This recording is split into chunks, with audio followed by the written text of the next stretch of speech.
မင်္ဂလာပါရှင်ရေဆက်စတိုရီကပြန်လည်ကြိုဆိုပါတယ်ဒီကနေ့မှလည်းစာရေးဆရာမင်းရေးချယ်ရေးသားထားတဲ့ရွှေမြင့်စုတိုက်နံအစဆုံးကိုတင်ဆက်ပေးသွားမှာဖြစ်ပါတယ်နားဆင်ပေးကြပါအောင်ရှင်မောင်ပြန်လာခဲ့တော့လေမောင်ကိုမျှော်နေရတာနှစ်ပေါင်းများစွာကြာခဲ့ပြီအဲ့ဒီအတန်ကမင်းခန့်ရဲ့အိမ်မက်တွေကိုညစဉ်ညတိုင်းဝင်ရောက်လာစမြဲပါအတန်ပိုင်ရှင်ကိုမြင်ခန့်တစ်ခါမှသိချမမြင်ဘူးပါသူမြင်ရတာကမြူခိုးတွေဝေဆိုင်နေတဲ့ရှေးဟောင်းပကံဖျားပထိုးတွေကြားကံကော်ပင်တန်းကြီးတွေအောက်မှာကြောက်ခိုင်းရက်နေတဲ့အမျိုးသမီးတဦးရဲ့ပုံရိပ်ပဲဖြစ်တော့တယ်သူမကပကံခေဝတ်ဆောင်လို့ထင်ရတဲ့ရင်စီပဝါပါလေးကိုလွှမ်းခြုံထားပြီးတော့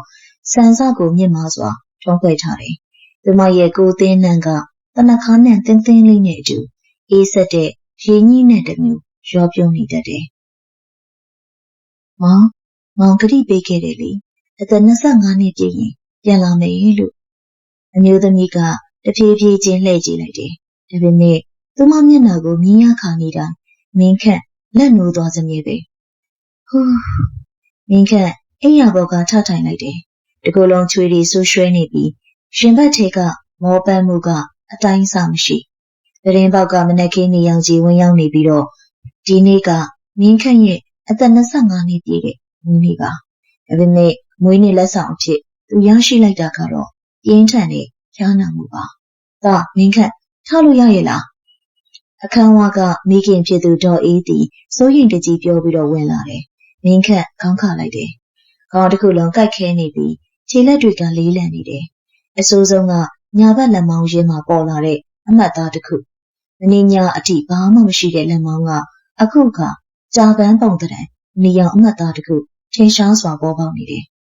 ။အဲ့ဒီအမှတ်ကတတူးထိုးထားသလိုမဟုတ်ပဲ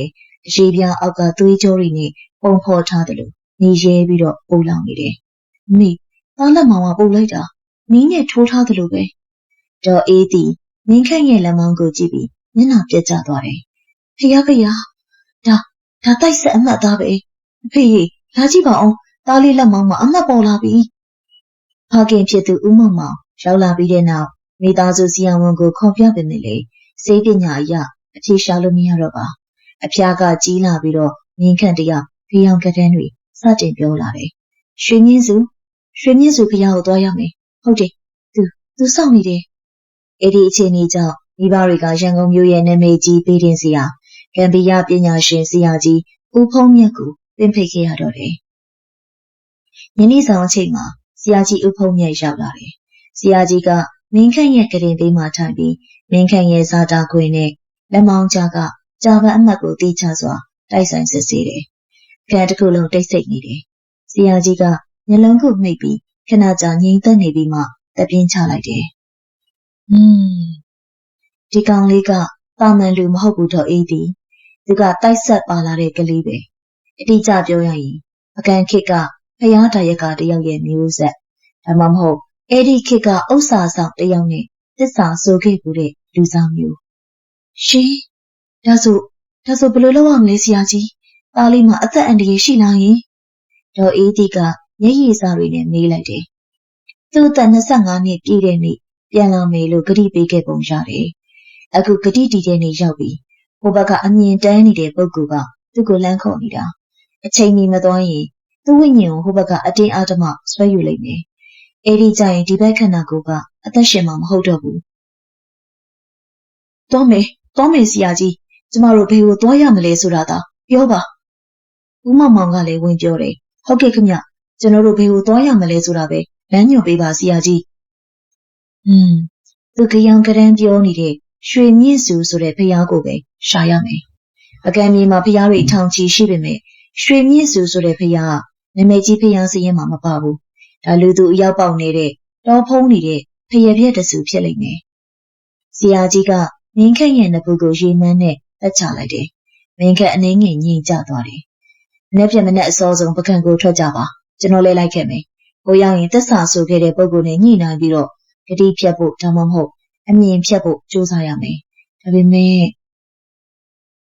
ဆရာကြီးကစကားကိုရမ်းလိုက်ပြီးမင်းခန့်ကိုလေးလေးနက်နက်ကြည့်တယ်။တကယ်လို့မင်းခန့်ကိုယ်တိုင်က Eddie Boaco Taya Vido, I thought and say she need no, the Tumatalu Yama Hobu. Out any manama mean canoe meet Azune, Siaji Upo Niedo, a can go key traketare. Yeniza, a can ye go yaudeka, mean can ye piaga, 2 cents what the dadore. And we may, to say them at his own diaga, to go less way we don't call me the low, Kansa Jaka Pomo Vido, Yentanare. Through Deku me hot echo Matobe, Siaji and Yunja ya, Dita can show that Ugo minion be. Donate, Pia Hungry she debago, Gago Mangin Kere. Uli, Dinama, Shrim Yesu Sure Pia Shila. Dita can show that Jiga, Nimanjo like day. Shrim Yesu. Oh, Zaro Jabule, Debimi 80 Pia, Toya no. Shwadari Ramadoye Jabule. Itinama Muiji de Long Sound de Lubiotare. Muiji, Hola. Minkanga, she you like day. How dare you, ma? Longere Ningaze Laga, Pia Tapana Pabo Josare the Kori. 80 Pia when a win bido, we and bido take on Ali. 80 don't get a gabatu Mamadazarora. Shwadaji is a gaja, Nibarika don't sell Dobby Mele. Minkanga Rogata go Quimby send like day. So no doyame, do sound day. Minkan and Yeloniga, oh Mamma Hodobe, is on the Google, I young candy the loo, Yinga day. She nama, Shabinri, Bido, Suli Benune Pony day, Ludwa Land Jenny de Cushide. Da, Neoli, Lotalaipa Umama. Siaji Uponya got down like day. They go lampiani de Yashide. Generotunaga Lajame. The Ropega, Minkan yen naga, Dolanli die, Laipa Dajare. They win Shidi or Chamo, a campia Hounigale, a shame made Jiruwe, Sachapoya Gamonare. They do then Shiki sign wine than the Tailunu, Jani Abiro, Zigra or than Rigale, Name Macandalu, Yihini. Now you allow Lansha be there now, the Benji won Yantare, Winging Jet Kugo Yashidore. 80 Queen ye Lema, Chonwe Payboundary Pomlani be me, she hung layam of yet do she need it, Sidi Pieta Sugule, do layare. Sidi Mo Uwama, Jalsadine the Danshide. Ninkanga, Jalsadine go do dobi, Pony de Yini Regulane, the Chalide. Layang Pupio Ama Bolare Sadariga, Shri Nizu Paya, the Gari, Maya Cat. Also ma, she told Taraga, Sadaja. Ipayako Sashatu, Medida ne, do each it, Mong Pong Dido, Gamu. Minket, 80 Sadago Palatani the Yanete, to call him a dang in a Pietwabi, at a Boaga Pongidiga, the Yene, Winyonari. Yinkwa than we. Sitido was on it, too. Bido, do yin when a mango junior, Mimalali to. Mount Citroyara Medida, Ampiana Gevame, Dipiyama, Mango Sounding no. Minkan ye yiri elulu, si janare. Idi jima, Payazi ye among yetema, Chitan the Jalayare. Chudan Liri Nihi Labiro, Sebe Bane, Kango Baneriga, lying in a tralare. Ma, Montecapian no? Atanga, Isapime, Spesamu, Shilonare. Minkan is Yajiro, Mo Uwago, me choji like deca. Sedido ye mopa wama, Hati Shiliare. Sanwerigo Palia Tatabi, a say young shingo etamine, shake it was a go with Santare, knew the meat Ujanidago, do layare. The Mayanaga, La Palom me, Supepio, Jenny Bido, Yawonigaro, Niya Chide, Ransom Murine do, Tama Poya, Agada Jedule, Santinidore. Ah, Minka, Madone, Eda Lumhobu. Do 80 ye Ohitanga, Aganya ye de se mugu, your quindore. The Maga, Minkan ye Lamago a din sweater bemele, Minkan ye Kanagoga, Tadonji de Kulu Lilani Bido, Shiko de Juine, do winnie. Minkan ye wonema, Nibarigo mami, Siajigo lemony, Dushima yenide, Longere Nepamia Swagirega, the Chikiare, Medida go beminiare. Dida, Ampianabi Minkan ye noga, it is a kalonga alulu trajadore. It is an Minkan ye Boma and Damahobe. She sent a leader one way, Lena de, Yazada the new pianide. Sidi Moama Jenide, Medidaga, Pionide. Edi Pionga, La Badala, Isa Nonare. The Maya is a young Bawaba Liga, Lim Dipene, the Luin Jenny Biro, the Maya Chedaudiga, Nijine Matibe, the town cat, Jordanide. Lalima, တီတာတို့ရဲ့ရွှေမြင့်စုနန်းတို့ကမောင်ကိုစောင့်ကြိုနေတယ်။သူမလက်ကမ်းပေးလိုက်တယ်။သူမရဲ့လက်ချောင်းလေးတွေကသွေးလျပြီးလက်သေးခွန်လေးတွေကစိမ့်ဖန့်ဖန့်အယောင်တန်းနေတယ်။ရက်လိုက်စမ်းမင်းခန့်ဆရာကြီးဦးဖုံးမြတ်ကအတကုံခစ်ပြီးတော့မင်းခန့်ရဲ့နှစ်ပုတ်ကိုအင်းကွက်ပါတဲ့လက်ဖွဲ့ကြိုးတစ်ချောင်းနဲ့ရိုက်ချပလိုက်တယ်။ဖြောင်းကနေအတန်နဲ့အတူအားကနေမင်းခန့်ကတုံငနေဖြစ်သွားပြီးဒူးထောက်ကျသွားတယ်။သူ့မျက်လုံးတွေကပြာဝေးသွားပြီးသတိပြောင်းဝင်လာတယ်။အမေအဖေကျွန်တော်ဘာဖြစ်သွားတာလဲဟေးတိုင်နန်းရှင်မမင်းချစ်သူကိုမင်းခေါ်ချင်တာငါသိတယ်ဒါပေမဲ့စီးကန်းတော့ရှိရမယ်ဆရာကြီးဦးဖုံးမြတ်ကဇေဒီမုတ်ဝကိုလှမ်းអော်ပြောလိုက်တယ်လက်ထဲမှာပတိကိုတင်းတင်းနဲ့စုပ်ကင်ထားတယ်မေတီတာရဲ့မျက်နှာထားကချစ်ချင်းပြောင်းသွားတယ်နူးညံ့တဲ့အပြုံးကနေဒေါသတကြီးမျက်နှာထားကိုပြောင်းလဲသွားပြီးသူမရဲ့မျက်လုံးအိမ်တွေကညာစိမ်းအောင်တောက်လောင်လာတယ်အသင်လူသားကျမတို့ကိစ္စတွေရှင်ဝင်မပါနဲ့ဒီလူကကျမနဲ့သစ္စာဆိုထားတဲ့သူအသက်25နှစ်ပြည့်ရင်ဒီဖျားမှာအတူတူဆောက်ရှောက်ပါမယ်လို့ဂတိပေးပြီးသားအဲ့ဒါအတိတ်ဘဝကဂတိလေအခုသူကလူဘဝရောက်နေပြီလူနဲ့နံမတူတော့ဘူးမင်းသူ့ကိုခေါ်သွားရင်သူတရားလိုက်မယ်အိုးသိပါစေတော့နေသီတာကစူးရှစွာအော်ခစ်လိုက်တယ်သူဂတိမတည်ရင်ကျမခံစားခဲ့ရတဲ့နှစ်ပေါင်း900ကျော်အတွက်ဘယ်သူတာဝန်ယူမလဲကျမတယောက်တည်းဒီတိုးထဲမှာဒီဖျားပြက်ထဲမှာမျောလင်းချက်နဲ့စောင့်နေခဲ့ရတာမေသီတာရဲ့အတန်ကတောအုပ်တစ်ခုလုံးကိုတုံ့ကြီးသွားစေခဲ့တယ်။ဖျားစီဒီရဲ့ဘေးပတ်လည်မှာရှိတဲ့သစ်ပင်ကြီးတွေကရှိန်ထိုးလာပြီးတော့ချောပုတ်တွေကြားကဝေဟောက်ကြီးတွေကတရှဲရှဲမြည်တမ်းတဲ့အတူထွက်ပေါ်လာကြတယ်။ဒုက္ခပဲသူစိတ်ကြမ်းဝင်နေပြီ။ဆရာကြီးဦးဖုံးမြတ်ရေရွတ်လိုက်တယ်။ဆရာကြီးကဲပါဦးသားလေးကိုတော့မပေးနိုင်ဘူးရှင်။ဒေါ်အေးတီကလည်းငိုယိုပြီးတော့မင်းခန့်ကိုဖတ်ထားတယ်။မင်းခန့်ငါမျက်လုံးကိုကြည့်စမ်းဆရာကြီးကမင်းခန့်ကိုအမိတ်ပေးတယ်မင်းအတိတ်ကိုမြင်မှရမယ်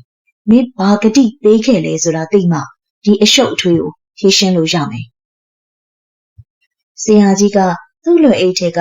နတ်သားစီပလင်းလေးကိုဖွင့်ပြီးမင်းခန့်ရဲ့မျက်ခုံးလေးကိုတိုးထိလိုက်တယ်မြင်စေတည်းအဲ့ဒီအခိုက်အတန့်မှာမင်းခန့်ရဲ့ပတ်ဝန်းကျင်တစ်ခုလုံးလဲထွက်သွားတယ်ပကံခေရဲ့ရှေးဟောင်းမြင်ကွင်းလေးသူ့မျက်လုံးလေးကိုအလူအယက်နဲ့ဝင်ရောက်လာတယ်။လွန်ခဲ့တဲ့နှစ်ပေါင်း900ခန့်ပကံခေတ်နှောင်းပိုင်းမောင်ဖုံးကြီးမောင်မတော်ပါနဲ့လားလှပတဲ့နေတီတာမောင်ဖုံးကြီးရဲ့ရင်ခွင်ထဲမှာငိုကြွေးနေတယ်။မောင်ဖုံးကြီးက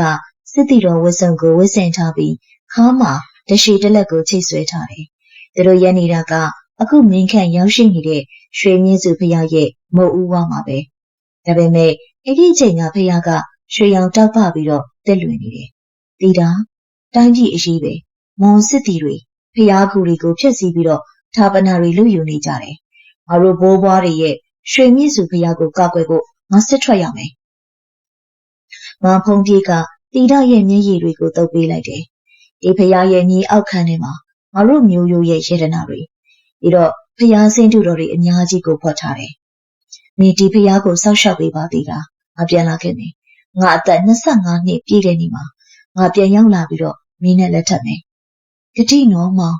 ဂတိပါသေးတာငါဂတိမတည်ရင်တန်တရားအဆက်ဆက်ဒီဖျားကနေဘယ်မှမကျွတ်ပါစေနဲ့မင်းရဲ့ကြုံအဖြစ်ခစားရပါစေ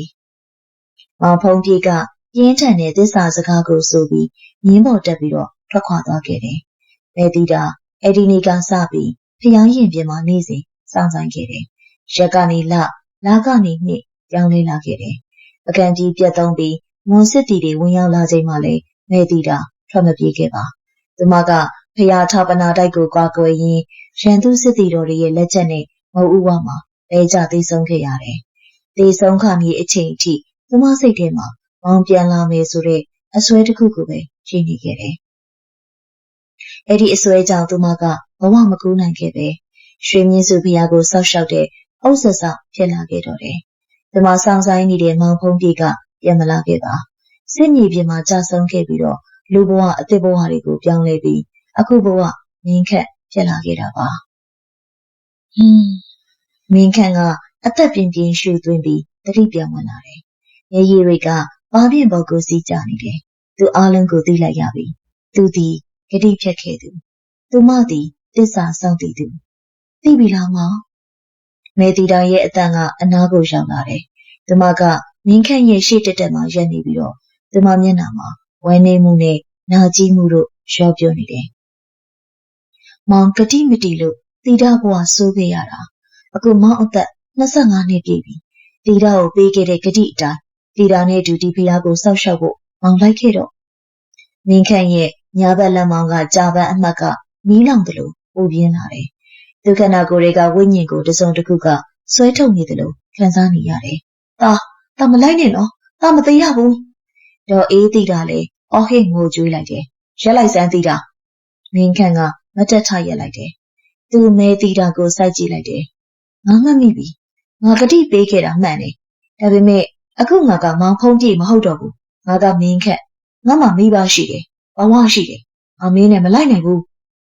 မဲတီတာရဲ့မျက်နှာထားရုတ်တရက်တင်းမာသွားတယ်သူမရဲ့စပင်လေးထဲမှာဟာလာလွင့်မျောနေပြီးတော့မျက်လုံးတွေကညာစိမ်းရောင်ကနေအနီရောင်ကိုပြောင်းလဲသွားတယ်တစ္ဆဖနင့်ကိုအကောင်ပြောလို့မရရင်အကျန်းကြီးနဲ့ခေါ်ရတော့မှာပေါ့မဲတီတာကလက်နှစ်ဖက်ကိုမြှောက်လိုက်တဲ့အခါဖယံပြက်ကြီးရဲ့အနောက်ကနေမဲနက်နေတဲ့အရေးကြီးတွေရှေခေစစ်သည်ဝိညာဉ်တွေထွက်ပေါ်လာတယ်ဆရာကြီးဘယ်လိုလုပ်ကြမလဲဦးမောင်မောင်ကြောက်လန့်တဲ့ကြားမေးလိုက်တယ်သူတို့ကတိုက်ချုပ်စစ်သည်တွေပဲကျွန်တော်စီးဝိုင်းအင်းစီချထားပေးမယ်ဘယ်သူမှစီးအပြင်မထွက်နဲ့ဆရာကြီးဦးဖုံးမြတ်ကမြေကြီးပေါ်မှာဓာတ်နဲ့စီးဝိုင်းတစ်ခုကိုအမြင်ဆွဲလိုက်ပြီးရွယ်အိတ်ထဲကအင်းစာရွက်တွေကိုတောင်းလေးတောင်းမှချလိုက်တယ်ဒီညတော့ငါတို့ဒီစီးဝိုင်းထဲမှာပဲနေရမယ်ဘယ်တီတာအလျှော့ပေးမဲ့ပုံမပေါ်ဘူးလာပြညမရောက်ခင်သစ္စာဂတိကိုဖြေဖြောက်ဖို့နီးလန်းရှာမှရမယ်အပြင်ဘက်မှာတော့တိုက်စစ်သည်တွေရဲ့ခြေတံတွေငင်းခွာတံတွေနဲ့မဲတီတာရဲ့နာကြီးဖွယ်ရာငိုရှိုက်တန်းကြီးကပကံညကိုလွှမ်းမိုးသွားပါတော့တယ်ဆရာကြီးဦးဖုံးမြတ်ရေးဆွဲထားတဲ့အင်းစီဝိုင်းပတ်ပတ်လည်မှာလေပြင်းတွေတိုက်ခတ်နေပေမဲ့စီဝိုင်းလေးမှာတော့လေကငြိမ်သက်နေတယ်ဒါပေမဲ့မင်းခန့်ရဲ့ရင်ထဲမှာမုန်တိုင်းထန်နေတယ်ဖျားပြက်ကြီးရဲ့နောက်ခံအမဲရိပ်တွေကြားမှာရက်နေတဲ့မဲတီတာကခုနကလိုဒေါသတကြီးအော်ဟစ်မနေတော့ဘူးသူမကမျက်နှာကိုငုပ်လိုက်ပြီးသူမရဲ့ရှည်လျားတဲ့ဆန်ရွယ်တွေကိုလက်နဲ့တက်တင်လိုက်တယ်။အဲဒီနောက်မင်းခန့်ကိုမောကြည့်လိုက်တဲ့အခါသူမမျက်လုံးတွေမှာဒေါသအရေးရောင်တွေပျောက်ကွယ်သွားပြီးနှက်ဆိုင်လုံးလာတဲ့အလွမ်းမျက်ရည်စားတွေကနေရာယူလာတယ်။မောင်သူမရဲ့အတန်ကတရောထိုးတန်လိုပဲဆွေးမိဖွယ်ရာကောင်းနေလာတယ်။သူမကစီဝိုင်းနာကိုတဖြည်းဖြည်းချင်းတိုးကပ်လာတယ်။သူမရဲ့ခြေလမ်းတိုင်းမှာမြေကြီးကစပယ်ပန်းပွင့်နေပွင့်အားလာတယ်လို့ထယောင်ထင်မှဖြစ်စေတယ်။မောင်မေ့ရတဲ့နော်။တီတာကိုဒီတော့အုပ်ကြီးထဲမှာတယောက်တည်းထားခဲ့ပြီးတော့မောင်ကတော့လူပြည်မှာပြုံမှုနေလိုက်တာ။တီတာမှာတော့မိုးလင်းတိုင်းမြော်မိုးချုပ်တိုင်းဆွေးခဲ့ရတာ။နှစ်ပေါင်း900ကျော်ပြီမောင်ရဲ့။မေတီတာသူမရဲ့ရင်ဘတ်ကိုလက်နဲ့ဖိလိုက်တယ်။သူမဝဲဆင်ထားတဲ့ပကံခိရင်စည်းပဝါပါလေးကလေတိုးတိုင်းတလွင်လွင်ဖြစ်နေတယ်။ခိုးတော့ကဒီဖျားဆောင်ထဲမှာမောင်တီတာကိုပြောခဲ့တယ်လေ။တီတာဆန်းစားကိုပန်းစင်ပေးဖို့မောင်ပြန်လာခဲ့မိတဲ့။အခုကြည့်ပါဦးတီတာစပင်းဒီလောက်တောင်ရှည်နေတာတော့မှပန်းစင်ပေးမဲ့သူမရှိတော့ဘူးလေ။မင်းခန့်ရဲ့နှလုံးသားကဆွဲကင်လှုပ်ခါလိုက်တယ်လို့နာကျင်သွားတယ်။အတိတ်ဘဝကမောင်ဖုံးပြည့်ရဲ့ခံစားချက်တွေကမင်းခန့်ရဲ့စိတ်ကိုလွှမ်းမိုးလာတယ်။သူမနေနိုင်တော့ပါ။စီဝိုင်းနာကိုတိုးကပ်သွားလိုက်မိတယ်။တာမတော်နဲ့တော့အေးတီကလှမ်းဆွဲလိုက်တယ်။အမေခဏလေးပါကျွန်တော်သူ့ကိုနှစ်သိပ်ပေးမှရမယ်။မင်းခန့်ကအမေလက်ကိုဖြည်းဖြည်းချင်းဖယ်လိုက်တယ်။မေတီတာကတော့အေးတီမင်းခန့်ကိုလှမ်းဆွဲလိုက်တာကိုမြင်တဲ့အခါသူမရဲ့မျက်နှာမှာအနာလိုဝန်တုံမှုအရေးရောင်တွေချက်ခနေပေါ်ပေါက်လာတယ်။သူမမျက်လုံးတွေကျဉ်းညောင်းသွားတယ်။မောင်အဲ့ဒီမိန်းမကြီးကဘာတူလဲ။မေတီတာရဲ့အတန်ကရေခဲရိုက်ထားတယ်လို့အေးဆက်သွားတယ်။သူကငါရဲ့အမေပါတီတာ။မင်းခန့်ကရှင်းပြတယ်။အမေဟုတ်လား။မေတီတာကလောင်ပြုံးပြုံးလိုက်တယ်။သူကမောင်ကိုမွေးထားတာနှစ်20ကျော်ပဲရှိပါသေးတယ်။တီတာကမောင်ကိုချစ်ခဲ့တာနှစ်ပေါင်း900ကျော်ပြီ။သူကမောင်အပေါ်မှာပို့ပြီးတော့တန်ရောစင်ကြီးမလဲ။မောင်စဉ်းစားစမ်းပါ။သူမကစီဝိုင်းကိုကြော်လွန်ပြီးဝင်ရောက်ဖို့ကြိုးစားလိုက်တယ်။ဒါပေမဲ့စီယာကြီးရဲ့အင်းကွက်တွေကမီးတောက်တို့ပဲတားဆီးလိုက်တဲ့အတွက်သူမကနောက်ဆုတ်လိုက်ရပြန်တယ်။မောင်သူတို့ကမောင်ကိုလေတီတာနဲ့ဝေးအောင်လုပ်နေတာ။သူတို့ကမောင်ကိုပိုင်ဆိုင်ချင်နေကြတာ။တကယ်တော့မောင်ကတီတာအပိုင်လေဟုတ်တယ်မလား မေတီတာလက်ကိုဝှေ့ရန်လိုက်တဲ့အခါဖျက်ပြက်ကြီးရဲ့ပဝင်းကျင်တစ်ခုလုံးပြောင်းလဲသွားတယ်။ခြုံရွယ်ပိတ်ပေါင်းတွေပြောက်ကွယ်သွားပြီးရွှေရောင်ဝင်းပနေတဲ့နန်းတော်အဆောင်တွေကြောင်မြတ်ရတနာတွေစီချဲထားတဲ့ပလင်တွေနဲ့ပကံခေတ်အဆောင်ရောင်တွေပေါ်ထွက်လာတယ်။လှပလုံးနဲ့မာယာမြင်ကွင်းလာပါမောင်ရဲ့ဒီလူဘဝကခဏလေးပါအိုးမဲနာမဲတေးမဲတီတာတို့ရဲ့ရွှေမြင့်စုတိုင်နှမ်းမှာတော့လေမောင်နဲ့တီတာထာဝရမောင်မဲဆုံးတွဲအဖြစ်လူပြိုပြီးတော့နေရမှာမောင်လူဘဝကိုဆုံးလုံးလိုက်ပါတီတာရင်ခွင်လေးကိုပြန်လာခဲ့ပါနော်မင်းခန့်ရဲ့ညာဘက်လက်မောင်းကကြာပန်းအမှတ်ကပူလောင်တာထက်ပိုမှုပြီးတော့ပူလောင်လာပြီဒုက္ခနာကိုယ်တွေကဝိညာဉ်ကအေဒီရွှေရောင်နန်းတော်စီကိုလွင့်ပါသွားခြင်းစိတ်တွေတောင်းမရစီးမရဖြစ်လာတယ်မောင်လာခဲ့မေတီတာမင်းခန့်ကခြေလန်းတလန်းကိုစီဝိုင်းအပြင်ကိုလှမ်းလိုက်တယ်မင်းခန့်တတိထားဆရာကြီးဦးဖုံးမြတ်ကမင်းခန့်ရဲ့ပခုံးကိုဆွဲကန်လိုက်တယ်လှဆန်းအဖိုးကြီးမေတီတာဒေါသတကြီးအော်ဟစ်ပလိုက်တယ်ရှင်တို့လူသားတွေကသိတ်ကိုအတ္တကြီးတာပဲကျမရဲ့ချစ်သူကိုကျမပြန်ခေါ်တာဘာမှလို့လဲရှင်တို့ကသူ့ကိုတက်တက်လုံးပိုင်ဆိုင်ချင်းကြတာလားဟမ်မင်းအချစ်ကအချစ်စစ်မဟုတ်တော့ဘူးမေတီတာဆရာကြီးကလည်းပြအော်ပြောလိုက်တယ်မင်းကသူ့ကိုချစ်တာမဟုတ်ဘူးမင်းရဲ့အထီးကျန်မှုကိုဖြေဖြောက်ဖို့သူ့ကိုတက်မှတ်နေတာမင်းသူ့ကိုတကယ်ချစ်ရင်သူ့ဘဝကိုမင်းတန်ဖိုးထားရမယ်အခုတော့မင်းကသူ့ကိုတတ်ပြီးဝိညာဉ်ကိုသိမ့်ပိုက်ဖို့ကြိုးစားနေတာပဲဆရာကြီးရဲ့စကားကြောင့်မေတီတာတုန်လှုပ်သွားတယ်သူမမျက်နှာမှာရှိန်ရုံမှုနဲ့ဒေါသတွေကရောထွေးသွားတယ်အိုးမဟုတ်ဘူးငါသူ့ကိုချစ်တာငါတို့သစ္စာဆိုခဲ့တာသူမမျက်ရည်တွေတွင်ကျလာတယ်အဲ့ဒီမျက်ရည်တွေကညီကြီးဘုတ်ကိုကျသွားတာနဲ့ပလဲလုံးလေးတွေအဖြစ်ပြောင်းလဲသွားတယ်မောင်တီတာကိုကြည့်ပါဦးတီတာဒီလောက်လှပနေတာတော့မောင်ကတီတာကိုမလုံချင်တော့ဘူးလားဟင်ဟိုလူသားမိန်းမကြီးကိုပဲဟတ်ထွေထားတော့မှလားမေတီတာကမနာလိုဝန်တိုစိတ်နဲ့ဒေါ်အေးတီကိုလက်ညှိုးထိုးပြလိုက်တယ်အဲ့ဒီမိန်းမကြီးကိုမုန်းတယ်သူရှိနေလို့မောင်ကပြန်မလာချင်တာဝုန်းငနေလေးပြင်းတစ်ချက်တိုက်ခတ်သွားပြီးဒေါ်အေးတီရဲ့ရင်ဘတ်ကိုတစုံတရာနဲ့ရိုက်နှက်လိုက်တယ်လို့ဒေါ်အေးတီလဲကျသွားတော့တယ်အမေမင်းခန့်အမေစီကိုပြေးသွားပြီးပွေ့ထူလိုက်တယ်ဒေါ်အေးတီတတိမလစ်သွားပေမဲ့ရင်ဘတ်အောင်ပြီးတော့ညှင်းညူနေရတယ်မင်းခန့်မေတီတာဘက်ကိုဖြည်းဖြည်းချင်းလှည့်ကြည့်လိုက်တယ်သူမမျက်လုံးတွေကချစ်ချင်းမြတ်တာအရေးရောင်ကြီးရောပါသွားပြီးတော့စိတ်ပြက်မှုတွေဝင်ရောက်လာတယ်တီတာမင်းဘာလုပ်လိုက်တာလဲမင်းခန့်ရဲ့အတန်ကတည်ငြိမ်ပေမဲ့ပြတ်သားနေတယ်ငါမင်းကိုတနာတယ်ငါတို့အတိတ်ကိုငါတန်ဖိုးထားတယ်ဒါပေမဲ့အခုမင်းလောက်ရက်ကငါအမေကိုထိခိုက်စေတယ်မင်းရဲ့အချစ်ကပိုင်ဆိုင်လိုစိတ်သက်သက်ပဲဖြစ်နေပြီငါအမေကိုထိခိုက်အောင်လုပ်တဲ့သူကိုငါဘယ်တော့မှခွင့်မလွတ်ဘူးမေတီတာမျက်လုံးပြူသွားတယ်ဒီမှာကြည့်ရတဲ့မောင်ရဲ့နှုတ်ကခွင့်မလွတ်ဘူးဆိုတဲ့စကားကိုကြားလိုက်ရချိန်မှာသူမရဲ့နှလုံးသားကွဲကြည်သွားတယ်လို့ခံစားလိုက်ရတယ်မောင်ကတီတာကိုစက်ပြစ်ယုံတယ်မကဘူးမုန်းသွားပြီလားမေတီတာဒူးထောက်ကျသွားတယ်သူမရဲ့ရွှေရောင်နန်းတော်ပုံရိပ်ရောင်တွေကလည်းရောက်ွယ်သွားပြီခြောက်သွေးတဲ့ဖျက်ပြက်ကြီးပြန်ပေါ်လာတယ်သူမရဲ့ငူရှိုက်တန်ကြီးကသပင်တွေကိုတော့မှခြောက်သွေးသွားစီနိုင်လောက်အောင်နာကျင်ဖွယ်ရာကောင်းလွန်လာတယ်ကောင်းပြီလေမောင်ကတီတာထက်ဒီလူသားတွေကိုပိုချစ်တယ်ဆိုရင်ကောင်းပြီလေမောင်ကတီတာထက်ဒီလူသားတွေကိုပို့ပြီးတော့ချစ်နေတယ်ဆိုရင်မေတီတာကကောင်းမော့လာတယ်ကျမရဲ့မျက်လုံးတွေမှာမျက်ရည်တွေမရှိတော့ပါနေရောင်တောက်လောင်နေတဲ့အမုန်းမီလီယံတွေပဲကျန်ရှိတော့တယ်တီတာမရနိုင်တဲ့အရာကိုဘယ်သူမှလည်းမရစေရဘူးဒီညတီတာတို့အားလုံးအတူတူသေဆုံးကြတာပေါ့မောင်ရဲ့တီတာတို့အားလုံးအတူတူသေဆုံးကြတာပေါ့မေတီတာရဲ့နှုတ်ကအေဒီစကားထွက်လာပြီးတဲ့နောက်တော်အုပ်ကြီးတစ်ခုလုံးတိတ်ဆိတ်သွားတယ်လေပြင်းတွေရက်တန့်သွားတယ်ဒါပေမဲ့အေဒီတိတ်ဆိတ်မှုကမှုန်တိုင်းမလာခင်ငြိမ်သက်ခြင်းမျိုးထက်ပိုပြီးတော့ကြောက်မက်ဖွယ်ရာကောင်းလွန်လာတယ်တဖြည်းဖြည်းမိုးပွဲလေးတွေရွာသွန်းလာတယ်အဲ့ဒီမိုးပွဲလေးတွေကအေးဆက်လွန်ပြီးအသားပေါ်ကျရောက်တဲ့အခါစူးနဲ့ထိုးသလိုနာကျင်စေတယ်ဒါကတာမန်မိုးမဟုတ်ပါလွန်ခဲ့တဲ့နှစ်ပေါင်း900ကျော်ပိုလောင်ထားတဲ့မေတီတာရဲ့မျက်ရည်တွေပါဆရာကြီးဒါလေးငြိမ်ကျသွားပြီလောက်ပါအောင်ဒေါ်အေးတီရဲ့အတန်ကြောင့်ဆရာကြီးဦးဖုံးမြတ်လှည့်ကြည့်လိုက်တယ်မင်းခန့်ကဒူးထောက်နေရာကနေမတက်ထားရလိုက်တယ် အဲ့ဒီနောက်သူ့ရဲ့မျက်လုံးတွေကမှန်သားလိုပဲကြည်လင်နေပြီးတော့ပတ်ဝန်းကျင်ကိုအာရုံမရတော့ဘူးသူကတစုံတစ်ခုကိုငေးမောကြည့်ရှုနေတယ်လို့ပြုံးရောင်တန်းနေတယ်မင်းခန့်မင်းဘာမြင်နေရလဲဆရာကြီးကအတန်တူတူနဲ့နေတယ်မင်းခန့်ကပြန်မပြေပါသူစိတ်အာရုံထဲမှာပြစ္ဆုတ်ပံကာလပျောက်ကွယ်သွားပြီးအတိတ်ကလက်မထက်ဖြစ်ခဲ့တဲ့မင်္ဂလာပွဲကိုမြင်ရောက်နေပြီမင်းခန့်ရဲ့အာယုံထဲမှာရွှေမြင့်စုဖရာရဲ့ရင်ပြင်တော်မှာပန်းပေါင်းစုံနဲ့ဝေးစားနေတယ်။ဆိုင်းဝိုင်းတန်တွေခရုသည်မှုတ်တန်တွေမြန်မြန်ဆိုင်ဆိုင်ထွက်ပေါ်နေတယ်။ဟောကြည့်ပါဦးတီတာမရင်လာရင်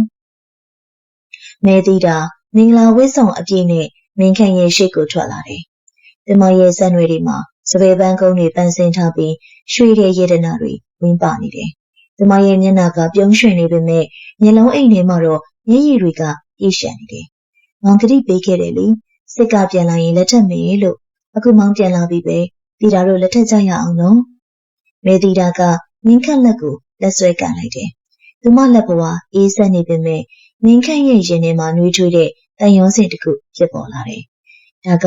သူ့ချစ်သူတစ်သက်လုံးတန်းတခဲ့တဲ့အမျိုးသမီးတီတာ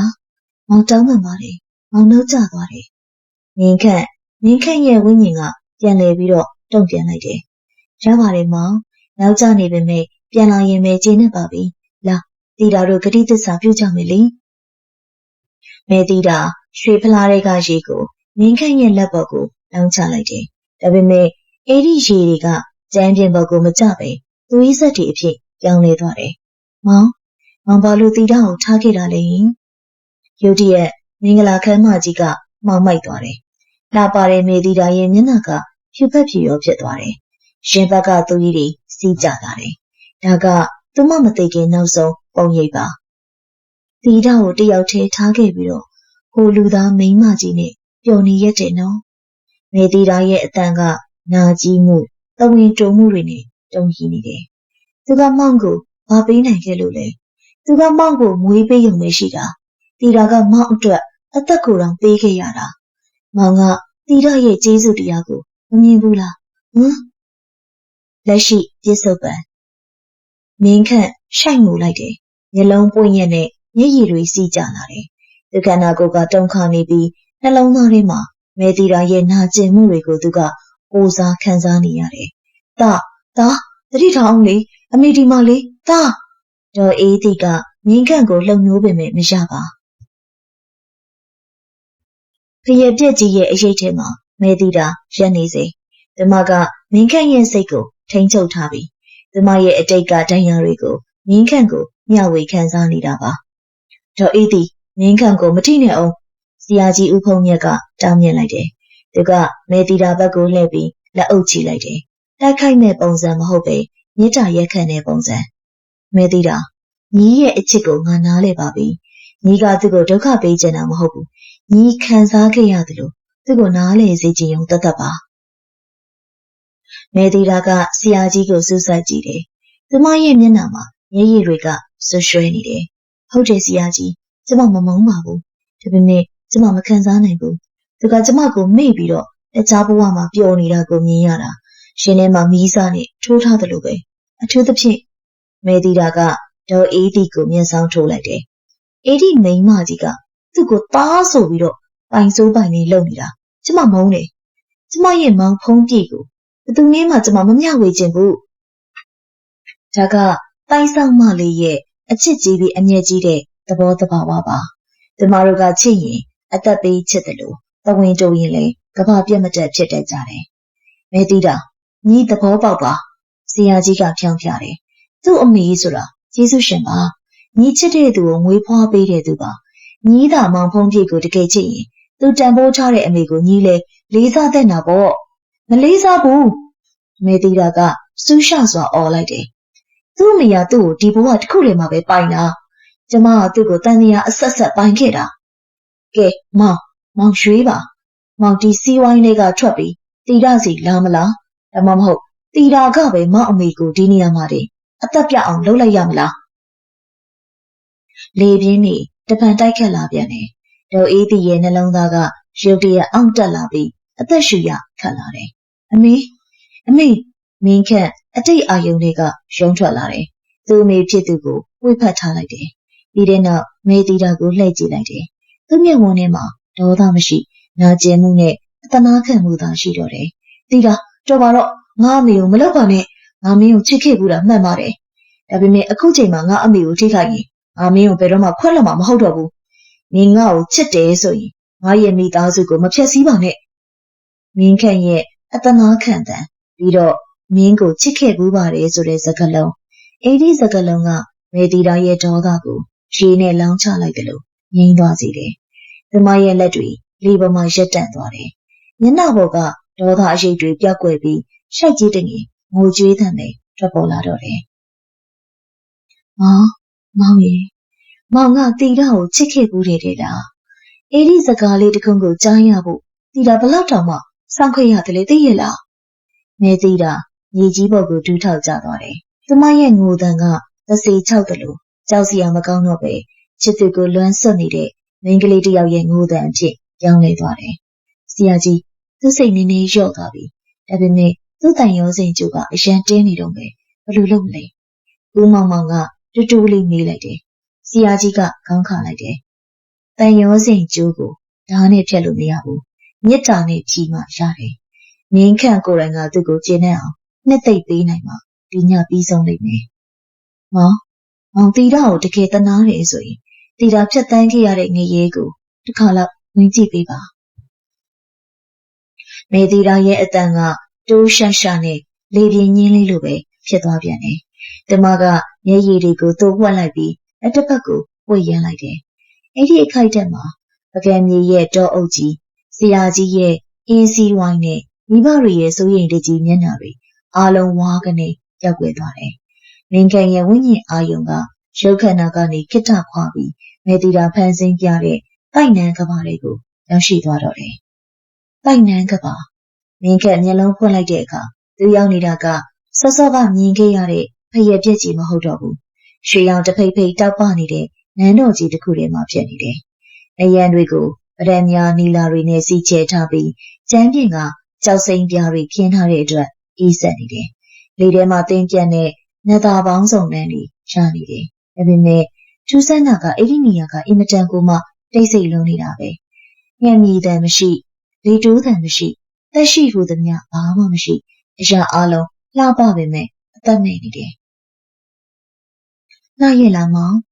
မဲတီတာကမင်းခန့်ရဲ့နောက်နာမှာပေါ်ထွက်လာတယ်။ဒီတခါသူမကကြောက်စရာကောင်းတဲ့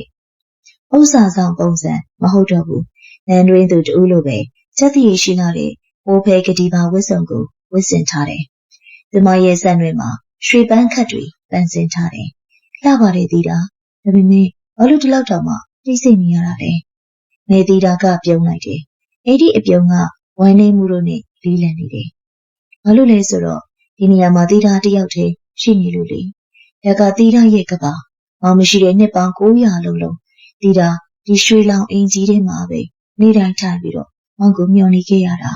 ။သူမကမင်းခန့်ရဲ့လက်ကိုဖွားဖွားကလေးဆွဲကန်ပြီးနန်းတော်ရဲ့ပရင်းဘဝကိုခေါ်သွားလိုက်တယ်။ကြည့်ပါဦးမောင်ဟိုဘက်မှာသူမလက်ညှိုးထိုးပြတဲ့နေရာမှာရွှေအိုးငွေအိုးကြောက်တံပဒံများတွေတောင်ပုံရပုံပုံထားတယ်။အဲ့ဒီယတနာတွေကတိုင်းပြည်တစ်ခုကိုတော့မှဝယ်ယူနိုင်လောက်အောင်များပြားလွန်းလာတယ်။ဒါတွေအားလုံးကမောင်စစ်ထွက်တော့မှတီတာကိုစောင့်ရှောက်ပါလို့မှာခဲ့တဲ့ပစ္စည်းတွေလေ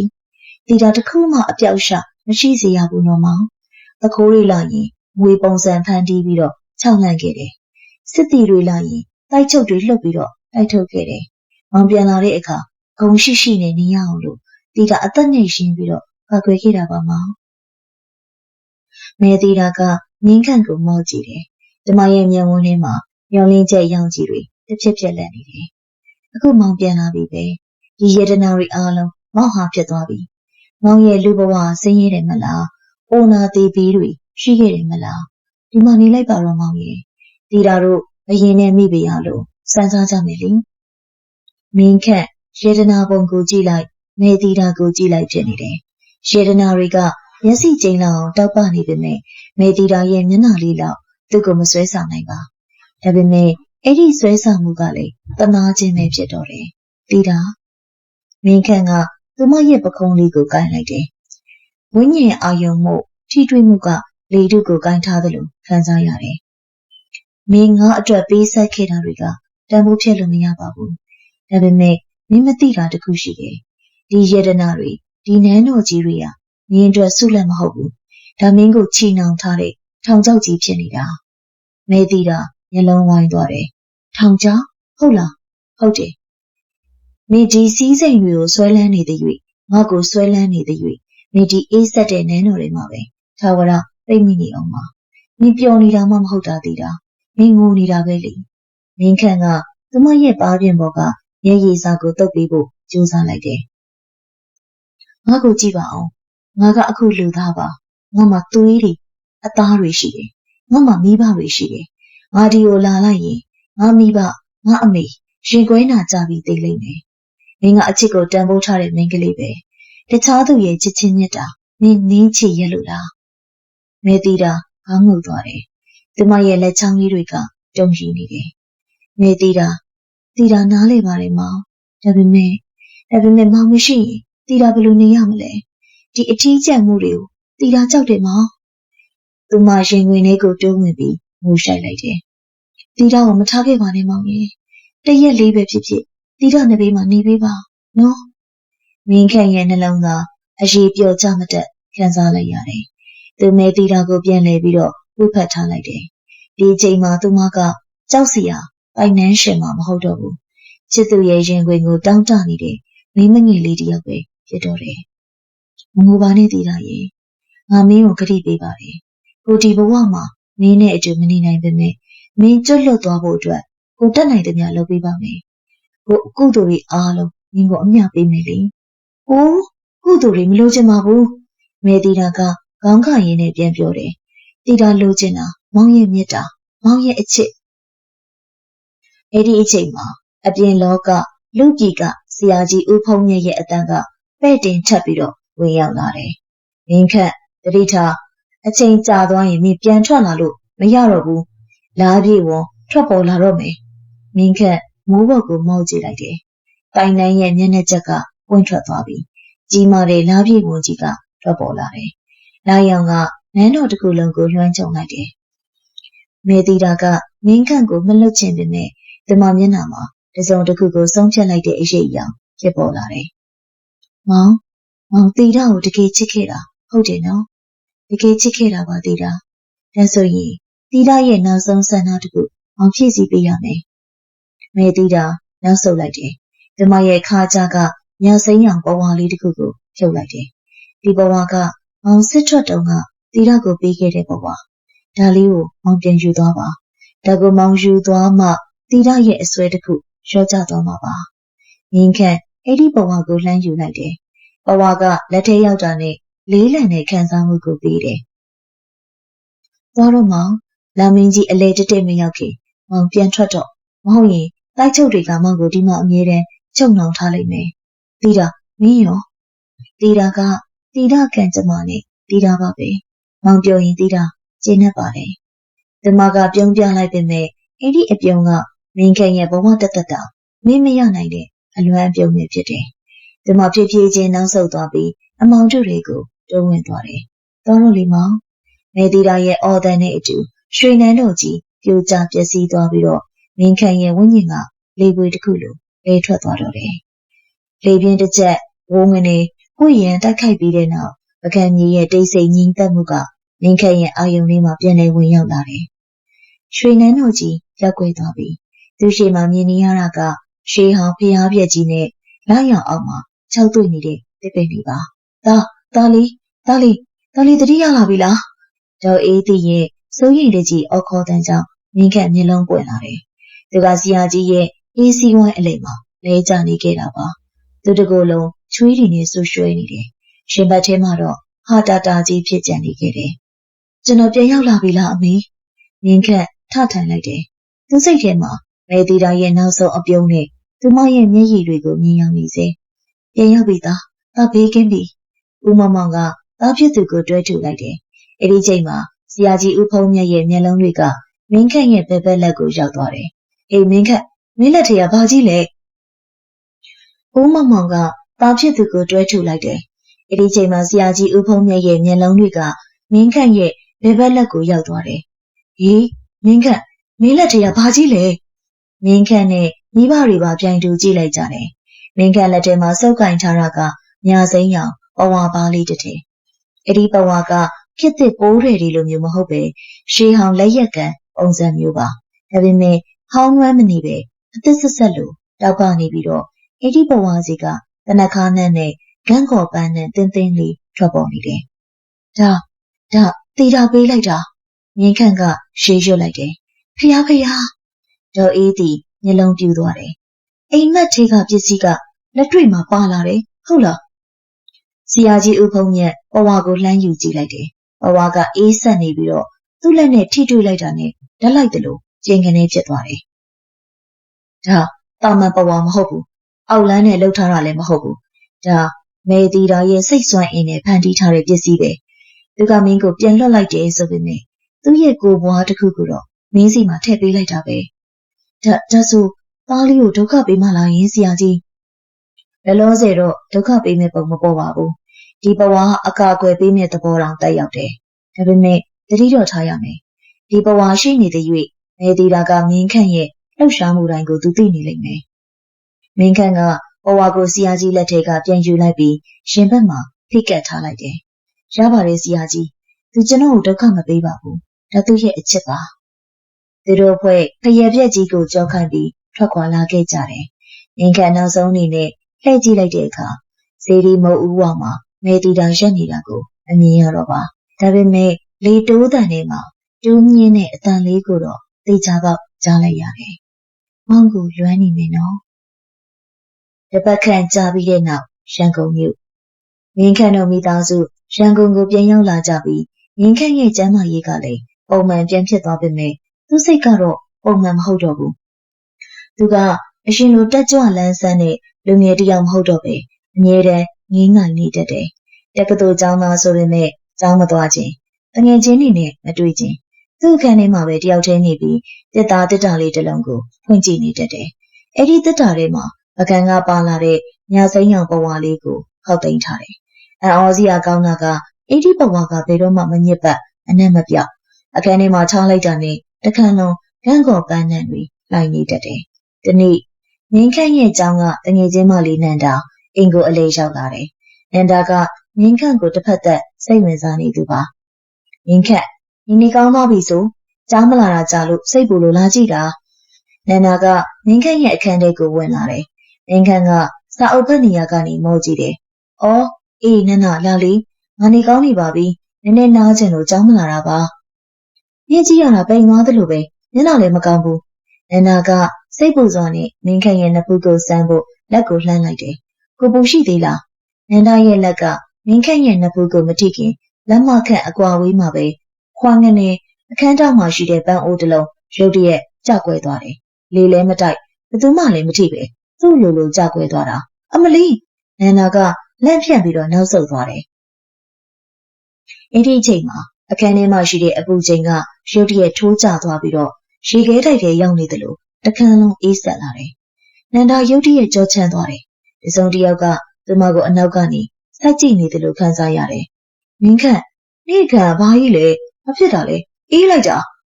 မင်းခန့်ကပန်းအိုးကွဲကိုတစ်ချက်ကြည့်လိုက်စပွဲပေါ်မှာရှိတဲ့တစ်တာလေးကိုလှမ်းကြည့်လိုက်နဲ့လုံနေတယ်။တစ်တာဖုံးကအနှင်းငယ်ပွင့်ဟနေပြီးအထက်ကအစိမ်းရောင်အလင်းစာလေးတစ်ချက်လက်ခနဲ့ပြတ်သွားတယ်။အော်အဲကွန်ကြောင့်နေမှာပါနန္ဒာနေပြန်တော့လေငါနားကျင်နေပြီ။မင်းခန့်ကလည်းရုတ်တရက်လေးတန်းမမနဲ့ပြောလိုက်တယ်။ဟမ်မင်းခန့်ကလည်းငါနင့်ကိုစိတ်ပူလို့ဟာပြန်တော့လို့ပြောနေတယ်လေ။မင်းခန့်ကအော်ပြောလိုက်တယ်။တကယ်တော့သူအော်တာမဟုတ်ဘူး။သူစိတ်ထဲမှာဒေါသစိတ်တစ်ခုကဝင်ရောက်လာပြီးတော့ရုတ်တရက်အော်ပြောလိုက်နေတာပါ။နန္ဒာမျက်ရည်ဝဲပြီးအခန်းထဲကပြေးထွက်သွားတယ်။နန္ဒာပြေးထွက်သွားတာနဲ့တပြိုင်နက်တည်းအခန်းထဲမှာရှိတဲ့အေးဓာတ်ကချက်ချင်းပဲပျောက်ကွယ်သွားတယ်။ကန်းကော်ပန်းနှံကပြန်လည်မွေးပြန်လာတယ်။မင်းခန့်ကရင်ပေါ်မှာထိုင်ချလိုက်ပြီးတစ်တာလေးကိုဖွင့်ကြည့်လိုက်တယ်။ဘဝလေးကိုလက်နဲ့ပုတ်သက်ရင်လေထဲကိုတူးလေးနေလိုက်တယ်။ဒီတာမင်းလှုပ်လိုက်တာလား။လေထဲကနေအတန်မကြားရပေမဲ့မင်းခန့်ရဲ့ဘားပြင်ကိုလေပြေးအေးလေးတစ်ချက်လာရောက်ထိတွေ့သွားတယ်။ညင်သားတယ်၊နှွေးချွေးတယ်။ဒါပေမဲ့ပိုင်ဆိုးပိုင်ရင်းဆန်တယ်။ မဲတီတာပကံမှာကြံရစ်ခဲ့တယ်ဆိုပေမဲ့သူမရဲ့တဝင်းတူစိတ်နဲ့ဝိညာဉ်အဆောက်အအုံကတော့ဘဝကနေတစိမင်းခန့်နဲ့အတူပါလာခဲ့ပြီမင်းခန့်ကိုဘယ်မင်းကလေးမှထိတွေ့ခွင့်မရှိသလိုဘယ်မင်းကလေးနဲ့မှလည်းနီးစပ်ခွင့်ပေးမဲ့ပုံမပေါ်ပါမင်းခန့်တပြင်းချလိုက်တယ်မင်းငါ့ကိုချစ်တာငါသိပါတယ်ဒါပေမဲ့ဒီလိုလုပ်နေရင်ငါလူလောကမှာလူနေရမယ်တီတာရဲ့ဘဝလေးကတောက်ပတဲ့အယောင်မိမ့်မိန်သွားပြီးဝမ်းနေတယ်လို့အယောင်မှိုင်းသွားပြန်တယ်ရန်ကုန်ကနေပြည်မြို့ကိုထွက်ခွာလာတဲ့ရှေးဟောင်းသူတေသနာကျောင်းသားတွေရဲ့ကားကြီးက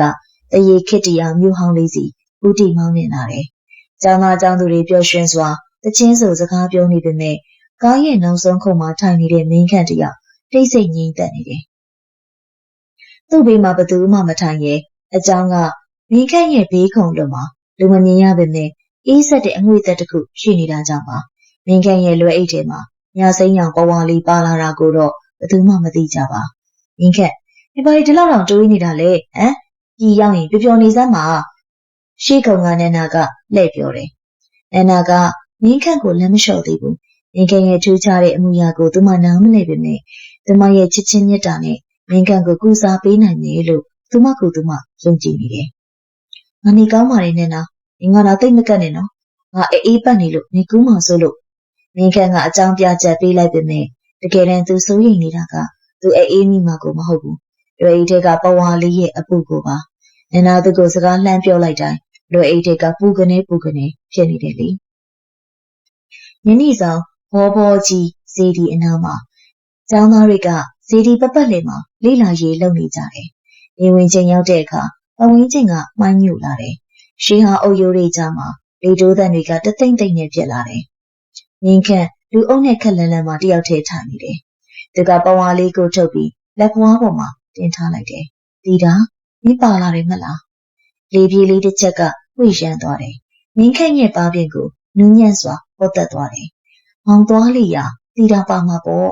။စိတ်အာရုံလေးမှာကြားလိုက်ရတဲ့အတန်ကြောင့်ငင်းခန့်ပြုံးလိုက်မိတယ်။ဒီအမျိုးသမီးကသူ့ကိုဘလောက်တောင်မှချစ်တယ်လေ။လူဘဝနတ်ဘဝချားနေတာတော့မှတဘဝမှအခွာမခံဘူး။မင်းခန့်အနောက်ကခေါ်လိုက်တဲ့ကြောင့်မင်းခန့်လန့်သွားပြီးဘဝကိုအိတ်ထဲကိုအမြင်ထည့်လိုက်တယ်။သူလှည့်ကြည့်လိုက်တော့နန္ဒာပါ။သူမကလက်ထဲမှာရေဘူးလေးနှစ်ဘူးကိုကင်ထားပြီးမင်းခန့်ဘေးမှာဝင်ထိုင်လိုက်တယ်။ရှော့ရေတောက်လိုက်အောင်တယောက်တည်းဘာတွေတွေးပြီးတော့လုပ်နေတာလဲ။ကျေးဇူးပဲနန္ဒာ။ရှေးဟောင်းလက်ရာတွေငင်းနေတာပါ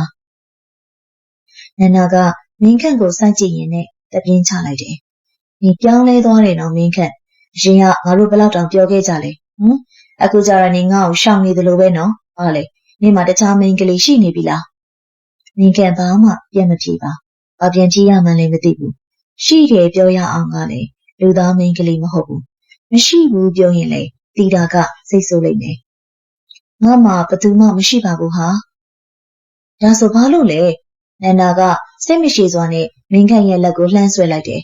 ။ငါနဲ့ကိုသဘောကျတာနင်းသိတာပဲ။ငါ့ကိုဖွင့်ပြောခွင့်ပေးပါဟာ။နန္ဒာရဲ့လက်ကမင်းခန့်ရဲ့လက်မောင်းကိုထိလိုက်တာနဲ့တပြိုင်နက်တည်းရွှီကနေဘယ်ကလာမှန်းမသိတဲ့ငွေဟောက်တစ်ကောင်ရဲ့နှာမှုတ်တန်ကြီးကထွက်ပေါ်လာတယ်။အဲ့ဒီအတန်ကပါမန်မွေတန်ထက်အစပေါင်းများစွာကျဲလောင်ပြီးတော့လူကိုကြောချမ်းသွားစေတယ်။အမလီနန္ဒာလန့်ဖြန့်ပြီးလက်ကိုရှုပ်လိုက်တယ်။နန္ဒာသွားနေဒီနေရာကနေထွက်သွားမင်းခန့်မျက်နှာပြက်ပြီးတော့အော်လိုက်တယ်။သူ့လွယ်အိတ်ထဲကပဝါကတုံခါနေတယ်။အိတ်ထဲမှာအစိမ်းရောင်ခိုးငွေတွေကပေါ်ထွက်လာတယ်။မင်းခန့်နေရဲ့အိတ်ထဲကနန္ဒာမျက်လုံးပြူသွားတယ်။သူမမြင်လိုက်ရတာမင်းခန့်ရဲ့အနောက်ဘက်အရှိတ်ထဲမှာအစိမ်းရောင်ဝတ်စုံနဲ့မိန်းမပြိုတယောက်မတ်တက်ရက်နေတယ်။အဲ့ဒီအမျိုးသမီးရဲ့မျက်နှာကလှပပေမဲ့မျက်လုံးတွေကငွေမျက်လုံးလိုပဲအနီရောင်တောက်ပနေပြီးတော့နန္ဒာကိုစိုက်ကြည့်နေတယ်။အဲ့ဒီအမျိုးသမီးကမင်းခန့်ရဲ့ပကုံးကိုအနောက်ကနေတိုင်းဖက်လိုက်ပြီးနန္ဒာကိုလက်ညှိုးထိုးကပါးစပ်လှုပ်ယုံပြောလိုက်တယ်။သူကငါအပိုင်အဲ့ဒီစကားကနန္ဒာနားထဲမှာမိုးချင်းတဲ့လိုပဲမြည်ကြီးသွားတယ်။နန္ဒာအားကနေကြောက်လန့်တကြားအော်ခဲ့ပြီးနောက်ပြန်လဲကျပြီးတော့တတိလက်သွားတယ်။ကျောင်းသားတွေနဲ့ဆရာတွေကပြေးလာကြတယ်။ဘာဖြစ်တာလဲနန္ဒာဘာဖြစ်သွားတာလဲ။သူရုတ်တရက်မူးလဲသွားတာပါ။မင်းခန့်ကနန္ဒာကိုပွေ့ထူပေးလိုက်ပေမဲ့လည်းသူစိတ်ထဲမှာဒေါသနဲ့ဝမ်းနည်းမှုတွေရောထွေးနေတယ်။သူလူအုပ်ကြားတွေကနေဖဲခွာပြီးသူ ပင့်ကြီးတစ်ခုအောက်ကိုရောက်တဲ့အခါလွယ်အိတ်တွေကပဝါကိုဆွဲထုတ်လိုက်တယ်။တီတာမင်းလွန်လာပြီနော်။မြင်းခန့်အန်ကျိတ်ပြီးတော့လေထဲကိုမေးခွန်းထုတ်လိုက်တယ်။နန္ဒာငါတငယ်ချင်းပါ။သူငါ့ကိုထိယုံလေးနဲ့မင်း၆လန့်စီရလို့လို့လား။မင်းငါ့ကိုချစ်တယ်ဆိုရင်ငါပတ်ဝန်းကျင်ကိုမင်းနားလဲပေးတဲ့နဲ့လေ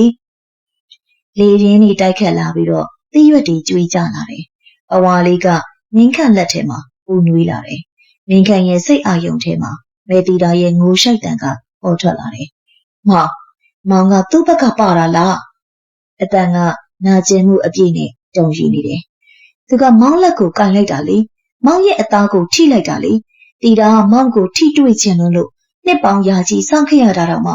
အခုထိဝိညာဉ်အဖြစ်နဲ့ပဲထိတွေ့ခွင့်ရသေးတာ။သူကလူသားမို့လို့မောင်ကိုလွယ်လွယ်လေးကန်ခွင့်ရတာ။တီတာမခံစားနိုင်ဘူး။တီတာမနာလိုဘူးမောင်။တီတာဝမ်းနေတယ်။မောင်ကိုသူများလက်ထဲပါတော့မှကြောက်တယ်။မေတီတာရဲ့ဝန်ခံစကားကြောင့်မြင်းခန့်ရဲ့ဒေါသတွေကရုတ်ချီပဲပြိုကျသွားတယ်။ဟုတ်ပါတယ်။ဒီမှာတိုင်နှန်းရှင်မဆိုပေမဲ့အချစ်ကြီးတဲ့မိန်းမသားတစ်ယောက်ပဲလေ။သူမမပိုင်ဆိုင်နိုင်တဲ့လူဘဝထိတွေ့ခွင့်ကိုတခြားမိန်းကလေးတွေရယူနေတာကိုမြင်တဲ့အခါသူမရဲ့နှလုံးသားမီးလောင်နေမှအမှန်ပဲပေါ့။ငါတောင်းပန်ပါတယ်တီတာ။မြင်းခန့်ပဝါလေးကိုပါနဲ့အပ်လိုက်တယ်။မင်းမရှိပဲငါဘသူ့ကိုမှလက်မတွဲပါဘူး။မင်းစိတ်ချပါ။ငါနှလုံးသားမင်းအတွက်ပါပဲ။အဲ့ဒီကလေးပြေတွေကငြိမ်သက်သွားပြီးပဝါလေးစီကခန်းခေါ်ပန်းနဲ့တင်းတင်းလေးကပြန်လဲမွေးပြန်လာတယ်။ဒါပေမဲ့ဟိုတယ်ခန်းကိုပြန်ရောက်တဲ့အခါမြင်းကမှန်ထဲမှာတစုံတစ်ခုကိုသတိထားလိုက်မိတယ်။သူ့လေထဲမှာအစိမ်းရောင်အရာလေးတစ်ခုပေါ်လာတယ်။တေချာကြည့်လိုက်တဲ့အခါမှာအညိုမဲဆွဲနေတဲ့အရာမဟုတ်ဘူး။အဲ့ဒီအရာကနှကန်းရာလေးတစ်ခု။မေတီတာကမြင်းခန့်မသိအောင်သူ့လေဘိန်းကိုအမှတ်အသားပြုတ်လုပ်လိုက်တာပါ။ဒီလူသားကငါအပိုင်လို့တစိတ်ခတ်နှိပ်လိုက်တာပါ။မြင်းခန့်အဲ့ဒီပုံရိပ်ကိုကြည့်ပြီးတပြင်းချလိုက်မိတယ်။သူကတာမန်လူတစ်ယောက်လိုဘယ်တော့မှနေလို့ရတော့မှာမဟုတ်ပါ။သူကမမြင်ရတဲ့ကမ္ဘာတစ်ခုရဲ့အကျဉ်းသားဒါမှမဟုတ်ချစ်သူဖြစ်နေပြီ။နန္ဒာသတိရလာပြီလား။တငယ်ချင်းတို့ရဲ့စိုးရိမ်တကြီးခေါ်တဲ့ကြောင့်နန္ဒာမျက်လုံးပွင့်လာတယ်။သူမရောက်နေတာပြည်မြို့စေးရုံရဲ့အရေးပေါ်ခန်းတစ်ခုထဲမှာပါ။ခေါင်းထဲမှာမူးဝေနေစေဆိုပေမဲ့မျက်လုံးထဲမှာအစိမ်းရောင်ဝတ်စုံတဲ့အမျိုးသမီးရဲ့မျက်နှာကိုသူမထင်ထင်ရှားရှားမြင်ရောက်နေစေပဲ။ငါဘာဖြစ်သွားတာလဲယင်။နေရုတ်တရက်မူးလဲသွားတာလေ။ဆရာဝန်ကတော့အားနေလို့ဖြစ်မယ်တဲ့။နန္ဒာခေါင်းခါလိုက်တယ်။သူမသိတယ်။ဒါအားနေလို့မဟုတ်ဘူး။သူမမျက်လုံးတွေပြဝေသွားတဲ့အချိန်မှာမြင်လိုက်ရတဲ့အရာကတကယ်အစ်စ်အမှန်။မြင်းခန့်ရဲ့အနောက်မှာရက်နေတဲ့အဲ့ဒီအမျိုးသမီးကမြင်းခန့်ကိုတိုင်းဖတ်ထားပြီးသူကငါအပိုင်လို့ပြောခဲ့တယ်မဟုတ်ဘူးလား။မြင်းခန့်ရောသူ့ပြမရှိတယ်။နေတတိယလာတာစောင့်နေတာ။နန္ဒာအိယာကထားလိုက်တယ်။ဒီမစိတ်ထဲမှာကြောက်ရွံ့မှုထက်မြင်းခန့်ကိုကဲတင်ခြင်းတဲ့စိတ်တွေပိုများနေတယ်။မြင်းခန့်ကမကောင်းဆိုးဝါးတစ်ကောင်ရဲ့ဖမ်းဆီးမှုကိုခံနေရပြီလို့သူမအခိုင်အမာယုံကြည်လိုက်တယ်။ညပိုင်းမြင်းခန့်က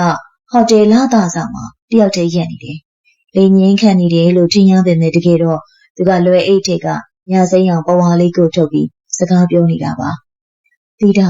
စိတ်မကောက်ပါနဲ့တော့ကွာ။နန္ဒာကကိုယ့်ရဲ့တငယ်ချင်းပါ။ပဝါလေးကမြင်းခန့်လက်ထဲမှာအေးဆက်စွာငြိမ်သက်နေတယ်။ပုံမှန်ဆိုရင်ကန်းကော်နဲ့မွေးနေတတ်ပေမဲ့အခုတော့အနက်မရှိဘူး။မေတီတာစိတ်ကောက်နေတာသိကြတယ်။မြင်းခန့်နောက်ကရုတ်တရက်ခေါ်တဲ့ကြောင့်မြင်းခန့်ပဝါကိုအိတ်ထဲကိုအမြင်ထည့်လိုက်တယ်။နန္ဒာပါ။သူမရဲ့မျက်နှာကဖြူဖက်ဖြူရောဖြစ်နေပေမဲ့မျက်လုံးတွေကတောက်ပနေတယ်။နန္ဒာနေသက်သာရဲ့လား။အခန်းထဲပြန်နားပါလား။ငါသက်သာတယ်။မြင်းခန့်အနောက်ကခေါ်တဲ့ကြောင့်မြင်းခန့်ပဝါကိုအိတ်ထဲအမြင်ထည့်လိုက်တယ်။နန္ဒာပါ။သူမရဲ့မျက်နှာကဖြူဖက်ဖြူရောဖြစ်နေပေမဲ့မျက်လုံးတွေကတောက်ပနေတယ်။နန္ဒာနေသက်သာရဲ့လား။အခန်းထဲပြန်နားပါလားဟာ။ငါသက်သာပါတယ်။မြင်းခန့်ငါနဲ့ကိုမေးစရာရှိတယ်။နန္ဒာကမင်းခန့်အနာကိုတိုးကပ်လာတယ်။သူမရဲ့မျက်လုံးတွေကမင်းခန့်ရဲ့လက်ဘင်းကိုရောက်သွားတယ်။မနက်ကမရှိခဲ့တဲ့အစိမ်းရောင်အမှတ်အသားမဲတီတာပေးလိုက်တဲ့အမှတ်ကိုသူမကတွေ့လိုက်ရတယ်။ဒါဘာအမှတ်လဲမင်းခန့်ကလက်ဘင်းကိုအုပ်လိုက်တယ်။ဘာမှမဟုတ်ပါဘူး။ဟိုးကောင်ကြိုက်တာနေမှာ။ငါ့ကိုမလိမ့်ပါနဲ့။နန္ဒာအတန်ကျဲသွားတယ်။ငါမြင်လိုက်တယ်။နင်းနောက်မှာကပ်နေတဲ့မိန်းမကိုငါမြင်လိုက်တယ်။သူနင်းကိုပြုတ်စားထားတာမလား။ဟာနန္ဒာတူတူပြောပါဟာသူကပြုတ်စားတာမဟုတ်ဘူးသူက တော်စမှာနေရာတို့တော်ကာကွယ်ပေးနေသေးတယ်နန္ဒာကသူမရဲ့အိတ်ကက်ထဲကတစုံတစ်ခုကိုထုတ်လိုက်တယ်ရွှေစံတော်ဖျားကရလာတဲ့အရိတ်ချီကျိုးအနီရောင်တကွင်းလာဒီကျိုးကိုဝတ်လိုက်ဟုံးကြီးကပြောတယ်ဒါမကောင်းဆိုးဝါးတွေကိုနှင်ထုတ်နိုင်တယ်တဲ့နန္ဒာကမင်းခန့်ရဲ့လက်ကဝတ်ကိုအတင်းဆွဲယူပြီးတော့ကျိုးချိပေးဖို့ကြိုးစားလိုက်တယ်ဟာမလုပ်နဲ့နန္ဒာလှော့မင်းခန့်ကရှုံးကန်လိုက်တယ်သူကြောက်တာပရိတ်ကျိုးကိုမဟုတ်ဘူးပရိတ်ကျိုးကြောင့်မေတီတာနာကျင်သွားမှာကိုပြီးတော့မေတီတာရဲ့ဒေါသကြောင့်နန္ဒာဒုက္ခရောက်မှာကိုသူကစိုးရိမ်တာပါငြိမ်နေစမ်းမှာငါနင့်ကိုကဲမလုပ်ပါစို့နန္ဒာကလည်းပရိတ်ကျိုးကိုမင်းခန့်ရဲ့လက်ကဝတ်မှာပတ်လိုက်မိတယ်ဖြောင်းကနေရုတ်တရက်မင်းခန့်ရဲ့လွယ်အိတ်ထဲကပောက်ကွဲတန်တစ်ချက်ထွက်ပေါ်လာတယ်လွယ်အိတ်ကပွင့်ထွက်သွားပြီးအစိမ်းရောင်ပဝါလေးကလေထဲကိုမြောက်တက်သွားတယ်ဟင်နန္ဒာမျက်လုံးပြူးသွားတယ်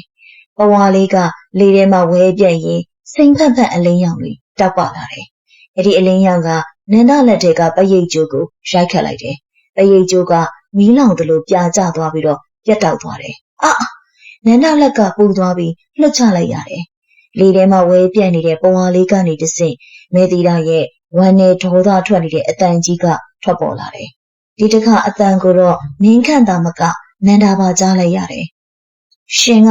ကျမရဲ့အချစ်ကိုမကောင်းဆိုးဝါးလို့ပြောရဲတယ်ပေါ့လေပြင်းတွေတိုက်ခတ်လာပြီးဟိုတယ်ပရင်းပေါက်မှန်တွေကတုန်ခါနေတယ်မေတီတာရဲ့ရုပ်သွင်းကိုမမြင်ရပါနဲ့ကျမရဲ့ကြီးမားတဲ့နာကြီးမှုအငွေ့အသက်ကနေရာတစ်ခုလုံးကိုလွှမ်းခြုံသွားတယ်ကျမကသူ့ကိုဖျားပေးတဲ့ဂတိနဲ့ချစ်ခဲ့တာရှင်ကပရိတ်ကျိုးလေးတစ်ချောင်းနဲ့ကျမတို့တန်ရောစင်ကိုဖျက်နိုင်မယ်ထင်နေလားထွက်သွားနေလူမဟုတ်ဘူးနေတော့တတ်နေတာနန္ဒာကမကြောက်မရွံ့နဲ့ပြန်អော်တယ်ငါသူ့ကိုမတတ်ဘူးငါသူ့ကိုချစ်တာနေငါမှငါတို့ကြားထဲဝင်ရှုပ်တဲ့မွေဘွေးမရုတ်တရက်ပဝါလေးကမွေတစ်ကောင်လိုတွန့်လှန်သွားပြီးနန္ဒာရဲ့လေပင်စီကိုတခုံတိုးပြေးဝင်သွားတယ်တိတာမလုံနဲ့မင်းခန့်ကနန္ဒာရဲ့ရှိကနေကာလိုက်ပြီးလေထဲကပဝါကိုလှမ်းဖန်လိုက်တယ်ရက်လိုက်တော့တိတာငါတောင်းပန်တယ်မင်းခန့်ကပဝါကိုရင်ဝင်ထဲမှာအတင်းဖတ်ထားလိုက်တယ်ပဝါကသူ့လက်ထဲမှာရုံးကန်နေပေမဲ့မင်းခန့်ရဲ့ရင်ငွေ့ကြောင့်တဖြည်းဖြည်းငြိမ်သက်သွားတယ်နန္ဒာနေပြန်တော့မင်းခန့်ကမောဟိုက်စွာပြောလိုက်တယ်ဒါပေမဲ့မင်းခန့်ငါပြောတာနေနားမလည်ဘူးလားနေဒီမှာဆက်နေရင်သိလိုက်မယ်သူကတာမန်တရဲမဟုတ်ဘူးသူကတိုက်နှန်းရှင်နေရှင်လို့မရဘူးမင်းခန့်ရဲ့အော်ပြောသံကြောင့်နန္ဒာနောက်ဆုတ်သွားတယ်သူမမျက်ရည်တွေဝဲတက်လာတယ်နေသူ့ကိုလက်ခံထားတာလားမင်းခန့်လူမဟုတ်တဲ့အရာကိုနေရချစ်နေတာလားမင်းခန့်ပဝါကိုငုံကြည့်လိုက်တယ်ပဝါလေးကသူ့ရင်ခွင်ထဲမှာကလေးငယ်လေးတစ်ယောက်လိုပဲတုံရှိနေတယ်မေတီတာငုံနေမှန်းသူသိတယ်သူမရဲ့ဒေါသကအကာအကွယ်မဲ့တဲ့အချစ်ကြောင့်ဖြစ်ပေါ်လာရခြင်းပါအေးငါလက်ခံထားတယ်ငါတို့ကိုတန်ရောစင်ရှိတယ်အဲ့ဒါကြောင့်ကျေးဇူးပြုပြီးတော့နေငါတို့ကိစ္စကြမှာဝင်မပါနဲ့တော့နန္ဒာဘာမှပြန်မပြောနိုင်တော့ပါသူမလှည့်ထွက်ပြေးသွားတယ်သူမရဲ့နောက်ကျောမှာရှိုက်တန်တဲ့ကိုကြားလိုက်ရတယ်ငင်းခန့်တက်ပြင်းချပြီးလာတာဆောင်လက်ရန်ကိုမိလိုက်တယ်ပဝါလေးကိုပါးနဲ့အပ်လိုက်တယ်ခြေနဲ့ပေးလာသည်လားကိုတငယ်ချင်းကိုမောင်းထုတ်လိုက်ပြီးမြင်စိတ်တိုင်းကြဖြစ်သွားပြီမလားပဝါလေးစီကအတန်မထွက်ပေမဲ့မင်းခန့်ရဲ့လက်ပင်ကအမတ်အသားလေးကပုံနှွေးသွားတယ်အဲ့ဒီအပူဓာတ်ကကျေးဇူးတင်ပါတယ်မောင်ကတီတာဘက်ကရက်တီပြီလို့တီတာဝမ်းသာတယ်လို့ပြောနေတယ်လို့ပါမင်းခန့်ကောင်းကင်ကလာမင်းကြီးကိုမောကြည့်လိုက်တယ်သူ့ရဲ့လူဘဝကတဖြည်းဖြည်းနဲ့လူအတိုင်းဝိုင်းကနေဝေးကွာပြီးမမြင်ရတဲ့ပိုက်နံကဘာစီကိုပုံမနီးကပ်လာနေပြီရန်ကုန်မြို့မှာရှိတဲ့မင်းခန့်ရဲ့အိတ်ခမ်းကလေးကနီးလေခင်းဆိုပေမဲ့လိုက်ကာတွေပိတ်ထားတဲ့အတွက်မှောင်ရိပ်တန်းနေတယ်အခန်းထဲမှာအေကွန်ဖွင့်ထားခြင်းမရှိပေမဲ့အေးဆက်နေပြီးတော့ဂန်းကော်ပန်းနဲ့တင်းတင်းလေးကတောင်းတိုင်းမှာဆွဲထင်နေတယ်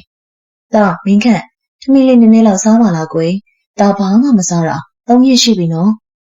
တော့အေးသေးတာထမင်းပကံကိုကိုင်းပြီးကရင်သေးမှထိုင်ပြီးတော့ငိုမင်းမင်းနဲ့တောင်းပန်နေတယ်ကရင်မမလှဲနေတဲ့မင်းခန့်ကအလွန်အမင်းပိန်ကျသွားတယ်သူ့မျက်နှာကသွေးမရှိသလိုဖြူဖက်ဖြူရောဖြစ်နေပေမဲ့နှာခမ်းတွေကမီးရဲတောက်ပနေပြီးတော့မျက်လုံးတွေကတရှိလက်နေတယ်ကျွန်တော်မစားဘူးအမေကျွန်တော်ဘိုက်ဝနေတယ်ဘာမှမစားပဲဘလို့ဘိုက်ဝမှာလဲသားရဲ့မင်းခန့်ကပြုံးလိုက်တယ်အဲ့ဒီအပြုံးက လူသားတယောက်ရဲ့အပြုံနဲ့မတူတော့ဘူးအလွန်အမင်းအေးချမ်းပြီးလောကကြီးကိုဆွန့်ခွာသွားတော့မယ့်သူရဲ့အပြုံမျိုးတီတာကျွေးတယ်လေအမေညတိုင်းအိမ်မက်ထဲမှာသူကနှက်တုတ်တာတွေကျွေးတယ်စပယ်ပန်းတွေဓာတ်ကော်ပွင့်တွေကျွေးတယ်အမေစားလိုက်ရင်မှုေးပြီးတော့ဤသွားတာပဲသမင်းလေးဟင်းတွေရဲ့အနံ့ကိုကျွန်တော်မခံနိုင်တော့ဘူးဒေါ်အေးတီရဲ့လက်ထက်ကသမင်းပကံပြုတ်ကျကနေဖြစ်သွားတယ်ဒီမှာသဘောပေါက်လိုက်ပြီဒါဖြစ်သူကလူအစာကိုညင်းပယ်ပြီးတိုက်နှန်းကအစာကိုစားနေပြီဒါသည်လူဘဝကိုစွန့်ခွာဖို့ပြင်ဆင်နေခြင်းရဲ့ရှေ့ပြေလက္ခဏာပါအဲ့ဒီနေ့ညမင်းခန့်အိပ်ပျော်သွားတာနဲ့တပြိုင်နက်တည်းသူ့ရဲ့ဝိညာဉ်ကခန္ဓာကိုယ်ကခွာပြီးရွှေမြင့်စုတိုက်နှန်းစီကိုရောက်ရှိသွားပြန်တယ်မောင်ရောက်လာပြီလားမေတီတာကရွှေပလင်ပေါ်မှာထိုင်နေတယ်သူမကဒီနေ့ပိုလို့တော့လှပနေတယ်ရွှေရောင်ဝတ်ဆံကိုဝတ်ဆင်ထားပြီးစံကေတာမှာဗရံများပန်းကုန်းတွေပန်းစင်ထားတယ်တီတာကိုဒီနေ့နည်းနည်းမောနေတယ်မင်းခန့်ကပြောရင်ပလင်ချေရင်းမှာထိုင်ချလိုက်တယ်မေတီတာကပလင်ပေါ်ကဆင်းလာပြီးတော့မင်းခန့်ရဲ့ခေါင်းကိုရင်ခွင်ထဲမှာထည့်ထားလိုက်တယ်သူမရဲ့လက်ချောင်းလေးတွေကမင်းခန့်ရဲ့စပင်တွေကိုဖွားဖွားလေးတက်တင်ပေးနေတယ်မောမှာပေါ့မောင်ရဲ့လူခန္ဓာကိုယ်ကလေးလံနေလေယောဂဗျာတွေလည်းများတယ်။ပုံမင်းချင်းနာကျင်ချင်းတွေလည်းရှိတယ်။တီတာကြီးရတာစိတ်မကောင်းဘူး။မဲတီတာကရွှေဖလားတွေကနတ်သားရည်တစ်ခွက်ကိုမင်းခန့်ကိုတိုက်လိုက်တယ်။တောက်လိုက်မောင်ဒါကိုတောက်လိုက်နော်။မောင်ဒါကိုတောက်လိုက်ရင်မောတာတွေပျောက်သွားလိမ့်မယ်။မင်းခန့်ကမော့တောက်လိုက်တယ်။အေးမြတဲ့အရာသာကရင်ထဲကိုစီးဝင်သွားတယ်။လူဘဝကပူလောင်မှုတွေငြိမ်းအေးသွားတယ်လို့ခံစားလိုက်ရတယ်။မောင်တီတာမင်းမင်းနော်။မဲတီတာကမင်းခန့်ရဲ့မျက်နှာကိုကန်ပြီးတော့စိုက်ကြည့်တယ်။မောင်ဟိုမှာနေရတာပျော်လား။ပျော်ပါဘူးတီတာ။မင်းခန့်အမှန်တိုင်းဖြေလိုက်တယ်။လူတွေကလောဘကြီးတယ်။အမုန်းတွေများတယ်။ငါ့ကိုနားလေတဲ့သူမရှိဘူး။မင်းကလွဲလို့ပေါ့။ဒါဆိုရင်မောင်ဟိုဘက်ကိုပြန်မသွားပါနဲ့တော့လားယင်။မဲတီတာရဲ့စကားကြောင့်မင်းခန့်ဆက်ခနေဖြစ်သွားတယ်။ပြန်မသွားနဲ့ဆိုတော့ကိုတေးရမှာလား။တေးရမှာမဟုတ်ပါဘူးမောင်ရဲ့။ကူးပြောင်းတာပါ။မောင်ရဲ့လူခန္ဓာကိုယ်ကြီးကိုထားခဲ့လိုက်မောင်ရဲ့ဝိညာဉ်လေးကတီတာစီမှာထားဝရနေလို့ရတာပဲလေတီတာတို့နှစ်ယောက်ဒီနန်းတော်ထဲမှာပဲထားဝရမခွဲမခွာနေကြမယ်လေနော်သူမရဲ့အတန်ကဆွဲဆောင်မှုရှိလွန်းလာတယ်မင်းခန့်ရဲ့စိတ်ထဲမှာမိဘတွေကိုတတိယလိုက်ပေမဲ့မေတီတာရဲ့ရင်ခွင်အေးအေးနဲ့နန့်တာရည်ရဲ့တကူကြောင့်အဲ့ဒီအကျွေးတွေကမင်းမြင်သွားတယ်ငါအမေငိုလိုက်မယ်ခဏပါပဲမောင်ရဲ့လူသက်တန်းဆိုတာခဏလေးပါသူတို့လည်းတစ်ချိန်ကျရင်သိရမှာပဲမောင်ကတီတာစီကိုအရင်ရောက်နေနေတာပဲရှိတာပါဒါပါဒီညတီတာပေါင်ပေါ်မှာအိတ်လိုက်တော့နေ့ကျရင်ပြန်မနူးနေတော့နော်မင်းခန့်ရဲ့မျက်လုံးတွေလေးလံလာတယ်သူခေါင်းညှိလိုက်မိတယ်ကောင်းပြီတီတာငါအိတ်တော့မယ်မင်းခန့်ရဲ့အခန်းထဲမှာဖေးသားလေးအသက်ရှူမမှန်တော့ဘူးဒေါ်အေးတီရဲ့အော်ခေါ်တန်းကြောင့်ဦးမောင်မောင်အခန်းထဲကိုပြေးဝင်လာခဲ့တယ်ကလေးမမမင်းခန့်ကငြိမ်သက်နေတယ်သူ့ရင်ဘက်ကနေကြည့်မြင်ကြည့်မဖြစ်တော့ပဲသွေးခုန်လုံးကလည်းအလွန်တရာနှိကွေးနေတယ်အဆိုးဆုံးကသူ့လက်ဘက်မှာပတ်ထားတဲ့ညာစိမ်းအောင်ပဝါလေးကသူ့အလိုလိုတင်းကျပ်လာပြီးတော့မင်းခန့်ရဲ့လက်ဘင်းကိုရှစ်ပတ်ထားသလိုဖြစ်နေတယ်ဖဲပြစ်ဦးမောင်မောင်ကပဝါကိုဆွဲဖြတ်ဖို့ကြိုးစားတယ်ဒါပေမဲ့ပဝါကတာမဏိပြောင်းလို့ပဲမာကျက်နေပြီးတော့ဖြုတ်လို့မရဘူးပဝါစီကအစိမ်းရောင်အလင်းဖြော့ထွက်လာတယ်သူခေါ်နေပြီပိုက်နှန်းရှင်မသားကိုအပီးခေါ်နေပြီဆရာကြီးကိုအမြန်ခေါ်အခုချက်ချင်းဆရာကြီးဦးဖုံးမြတ်ကိုခေါ်စမ်းနိုင်ဝက်အကြမှာဆရာကြီးဦးဖုံးမြတ်ရောက်လာတယ်သူအခန်းထဲကိုဝင်လိုက်တာနဲ့ဂန်းကွန်ပန်းနဲ့လှိုင်းနေတာကိုလည်းသတိထားလိုက်မိတယ်နောက်ကျသွားပြီလားမသိဘူးဆရာကြီးကမင်းခန့်ရဲ့မျက်ခုံကိုလှမ်းကြည့်လိုက်တယ်မျက်လုံးတစ်ငယ်အိမ်ကပြက်ွယ်လူနီးပါဖြစ်နေပြီးတော့မျက်ဖြူလန့်နေတယ်သူ့လက်ပြကခန္ဓာကိုယ်ထဲမှာမရှိတော့ဘူးဟိုဘက်ကိုရောက်နေပြီခန္ဓာကိုယ်ကအသက်မွေပဲကြံတော့တယ်ဒီညသာသူ့လက်ပြပြန်မဝင်ဘူးဆိုရင်မနဲ့လင်းတာနဲ့သူအသက်ပါသွားလိမ့်မယ်ကဲပါအောင်ဆရာကြီးရေကျမကြော့ပါတယ်ဒေါ်အေးတီကဆရာကြီးရဲ့ခြေထောက်ကိုဖတ်ပြီးတော့ငိုတော့တယ်မဲတီတာကအချစ်ကြီးလွန်ပြီးတော့အမကြီးမတော့မယ်သူကချစ်လို့ခေါ်တာဆိုပေမဲ့ဒါလူတက်တာဖြစ်နေပြီဆရာကြီးကလွယ်အိတ်ထဲကကြေးစီသေးသေးလေးကိုထုတ်လိုက်တယ်ကျွန်တော်သူ့လက်ပြကိုပြန်ခေါ်ဖို့ကြိုးစားကြည့်မယ်ဒါပေမဲ့မင်းခန့်ကိုယ်တိုင်ကပြန်လာခြင်းစိတ်ရှိမှရမယ်အကယ်၍သူကဟိုမှာပျော်မွေ့ပြီးတော့ဒီဘက်ကိုဆွန့်လွတ်လိုက်ပြီဆိုရင်တော့ကျွန်တော်လည်းမတတ်နိုင်တော့ဘူးဗျာဆရာကြီးကမင်းခန့်ရဲ့ခေါင်းရင်းမှာထိုင်ပြီး ကျေးစီကိုတုံညင်းစွာတိခတ်လိုက်တယ်။အဲ့ဒီအတန်ကလူနာနဲ့မကြားနိုင်တဲ့လိုင်းတွေကိုထုတ်လွှတ်ပြီးဝိညာဉ်လောကစီကိုထိုးဖောက်ဝင်ရောက်သွားတယ်။တိုင်တန်းထဲမှာမေတီတိုင်းရဲ့ပေါင်ပေါ်မှာအိပ်ပျော်နေတဲ့မင်းခန့်ကရုတ်တရက်နာထဲမှာကျေးစီတန်တသက်ကိုကြားလိုက်ရတယ်။ဘာကလဲမင်းခန့်မျက်လုံးဖွင့်ကြည့်လိုက်တယ်။မေတီတာမျက်နှာပြက်ကျသွားတယ်။ဒီမှာမင်းခန့်ရဲ့နားကိုလက်နှစ်ဖက်နဲ့အုပ်လိုက်တယ်။ဘာတမ်းမှမဟုတ်ဘူးမအိတ်လိုက်နော်ပြန်အိတ်လိုက်တော့မဟုတ်ဘူးသေးတာကိုကြားနေတယ်။တယောက်ယောက်ကိုယ်ကိုခေါ်နေတယ်လို့ပဲကျေးစီတန်နဲ့အတူဒေါ်အေးတီရဲ့ငိုရှိုက်တန်ပါရောပါလာတယ်။သားရီအမေကိုထားမတော်ပါနဲ့သားရီမင်းခန့်ထထိုင်လိုက်တယ်။သူ့နှလုံးသားတနေရာမှာနာကျင်မှုတစ်ခုဖြစ်ပေါ်လာတယ်။အမေငိုနေတယ်။မောင်မသွားရဘူး။မေတီတာမင်းခန့်ကိုအတင်ဖတ်ထားလိုက်တယ်။သူမမျက်လုံးတွေမှာကြောက်ရွံ့မှုနဲ့တဝင်းတုံမှုတွေပြည့်နေတယ်။မောင်ကတိပေးပြီးပြီလေ။တီတာနဲ့နေမယ်လို့အခုမှဘာလို့ပြန်သွားချင်ရတာလဲ။ဟိုမှာလူအိုကြီးတွေကမောင်ကိုဘာလို့ပေးနိုင်မှာမလို့လဲ။တီတာမောင်ကိုထာဝရတက်တန်ပေးမှလေ။တီတာလွတ်ပါငါအမေအိုးမလွတ်ဘူး။မေတီတာရဲ့မျက်နှာထားရုတ်တရက်ပြောင်းလဲသွားတယ်။ညဉ့်ညမ်းမှုတွေပြောက်ကွယ်သွားပြီးနှစ်ပေါင်းများစွာဆွဲလန်းခဲ့တဲ့အုပ်ဆက်ဆောင်မလေးရဲ့အတ္တကဝင်ရောက်လာတယ်။မောင်ပြန်သွားလို့မရတော့ဘူး။ဒီနန်းတော်ကထွက်ပေါက်မရှိဘူး။မောင်ကတီတာအပိုင်ဖြစ်သွားပြီ။သူမလက်ခုပ်တီးလိုက်တဲ့အခါနန်းတော်တကားတွေအားလုံးဝုန်းကနေပိတ်သွားပြီးတိုက်နန်းစစ်တီတွေကလှန်တံတွေနဲ့မြင်းခန့်ကိုဝိုင်းထားလိုက်ကြတယ်။လူကြီးကကျေးစီတန်တိုက်နန်းရဲ့ရွှေတကားတွေကိုတထောင်ထောင်နဲ့ထိုးဖောက်ပြီးတော့ဝင်ရောက်လာတယ်။အဲ့ဒီအတန်ကမြင်းခန့်ရဲ့နားထဲမှာမိုးချင်းတန်လိုပဲကျဲလောင်စွာမြည်ဟီးနေတယ်။မောင်နားမထောင်နဲ့သူတို့ကမောင်ကိုတီတာနဲ့ဝေအောင်လုပ်နေကြတာ။မဲတီတာကမင်းခန့်ရဲ့နားကိုလက်နှစ်ဖက်နဲ့အတင်းပိတ်ထားလိုက်တယ်။သူမမျက်နှာမှာစိုးရိမ်စိတ်နဲ့ဒေါသစိတ်တို့ကရောပြောနေတယ်။သူမရဲ့လှပတဲ့မျက်နှာလေးကမူမမှန်တော့ပါ။မျက်လုံးအိမ်ထဲမှာအနီရောင်သွေးကြောမြင့်နေရှက်တန်းနေတယ်။ဖဲပါတီတာငါပြန်မရမယ်။ငါအမေစောင့်နေတယ်။မင်းခန့်ရှုံးကန်လိုက်တယ်။ဒါပေမဲ့သူ့ခန္ဓာကိုယ်ကလေးလံနေပြီးတော့ခြေထောက်တွေကကြောက်စိမ့်ကြမ်းခင်းနဲ့ကပ်နေတယ်လို့မရွေ့မရှာ။တိုင်နန်းစစ်တီတွေကလန်တန်တွေကိုဝှက်ရန်ရင်သူ့ကိုဝိုင်းထားကြတယ်။မပြန်ရဘူး။မဲတီတာအော်ဟစ်လိုက်တယ်။မောင်ပြန်သွားရင်သိလိမ့်မယ်။မောင်ရဲ့လူခန္ဓာကိုယ်ကပျက်စီးနေပြီ။ဒီမှာနေမှမောင်အသက်ရှင်မှာ။တီတာမောင်ကိုကဲ့တင်နေတာ။မောင်နားမလည်ဘူးလား။ဒါကဲ့တင်တာမဟုတ်ဘူးတီတာ။ဒါထောင်ချတာ။မင်းခန့်ရဲ့အတန်ကလည်းနန်းတော်တစ်ခုလုံးပဲ့တင်ထပ်သွားတယ်။မင်းငါ့ကိုချစ်တယ်ဆိုရင်ငါရဲ့ဆန္ဒကိုလေးစားရမယ်။ငါကလူသားငါနေရာကဟိုမှာမင်းငါ့ကိုဒီမှာအတင်းထားရင်ငါဝိညာဉ်ကပျော်မှာမဟုတ်ဘူး။မင်းပိုင်ဆိုင်ရမှာငါရဲ့အသက်မဲ့နေတဲ့အရေးပဲဖြစ်လိမ့်မယ်။မင်းခန့်ရဲ့စကားကြောင့်တီတာတော့ငနေဖြစ်သွားတယ်။သူမရဲ့လက်တွေရော်ရဲသွားပေမဲ့ချစ်ချင်းပဲပြန်လေတင်းမာသွားတယ်။အရှိပဲဖြစ်ဖြစ်တီတာခရီးမဆိုင်ဘူး။မောင်တီတာပေးမှရှိနေရင်ပြီးတာပဲ။ဆရာကြီးတားလေးခြေပြားတွေအေးဆက်နေပြီ။နှလုံးခုန်တာလည်းမရှိသလောက်ပဲ။လှုပ်ပါအောင်ရှင်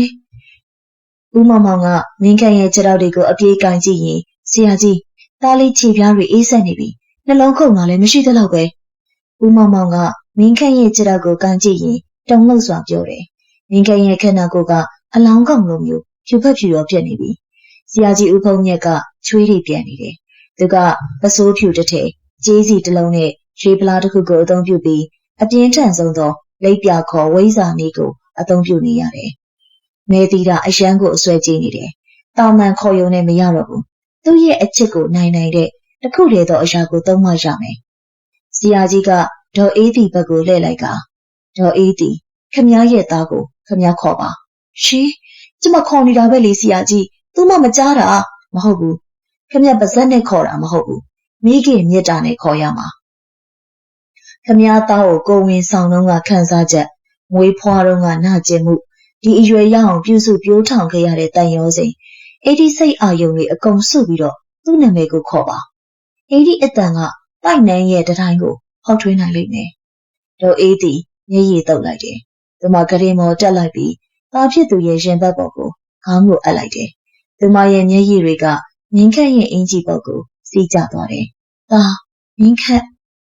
ဒေါ်အေးသည်ရဲ့အတန်တုံရီနေပေမဲ့အဲ့ဒီအတန်ထဲမှာအနန္တမေတ္တာစွမ်းအားတွေပြည့်နေတယ်။အမေလေးသားကိုလွယ်ထားရတော့ကအမေဘလောက်ပျော်ခဲ့ရလဲသားသိလား။သားလူဖြစ်လာဖို့အမေအသက်နဲ့ရင်းပြီးတော့မွေးခဲ့ရတာ အခုသားအမေကိုထားခဲ့တော့မှလားပိုင်နန်းထဲမှာရွှေနန်းတော်ကြီးတစ်ခုလုံးတုန်ခါသွားတယ်မေတီတာရဲ့မျက်နှာမှာကြောက်ရွံ့မှုတွေပေါ်ပေါက်လာတယ်ရက်လိုက်အဲ့ဒီအတန်ကိုရက်လိုက်မေတီတာနားနှစ်ဖက်ကိုပိတ်ပြီးတော့အော်ဟစ်လိုက်တယ်ဒေါ်အေးတီရဲ့အတန်ကနန်းတော်နေရံတွေကိုဖောက်ထွင်းပြီးတော့ဝင်ရောက်လာပြန်တယ်အဲ့ဒီအတန်ကမေတီတာအတွက်နာကျင်စရာမဟုတ်ပေမဲ့သူမရဲ့အတ္တကိုအရေးပျော်သွားစေတဲ့အပူရှိန်တစ်ခုဖြစ်နေတယ်။ဒါရီအမေရင်ဝင်ကိုပြန်လာခဲ့ပါသား။မင်းခန့်ရဲ့နှလုံးသားတွေကအလင်းရောင်တစ်ခုချထွက်လာတယ်။အဲ့ဒီအလင်းရောင်ကပိုက်နန်းစစ်တီတွေကိုတွန်းထုတ်လိုက်တယ်။မင်းခန့်ရဲ့ခြေထောက်တွေရွှေ့ရှားသွားနိုင်ပြီ။အမေ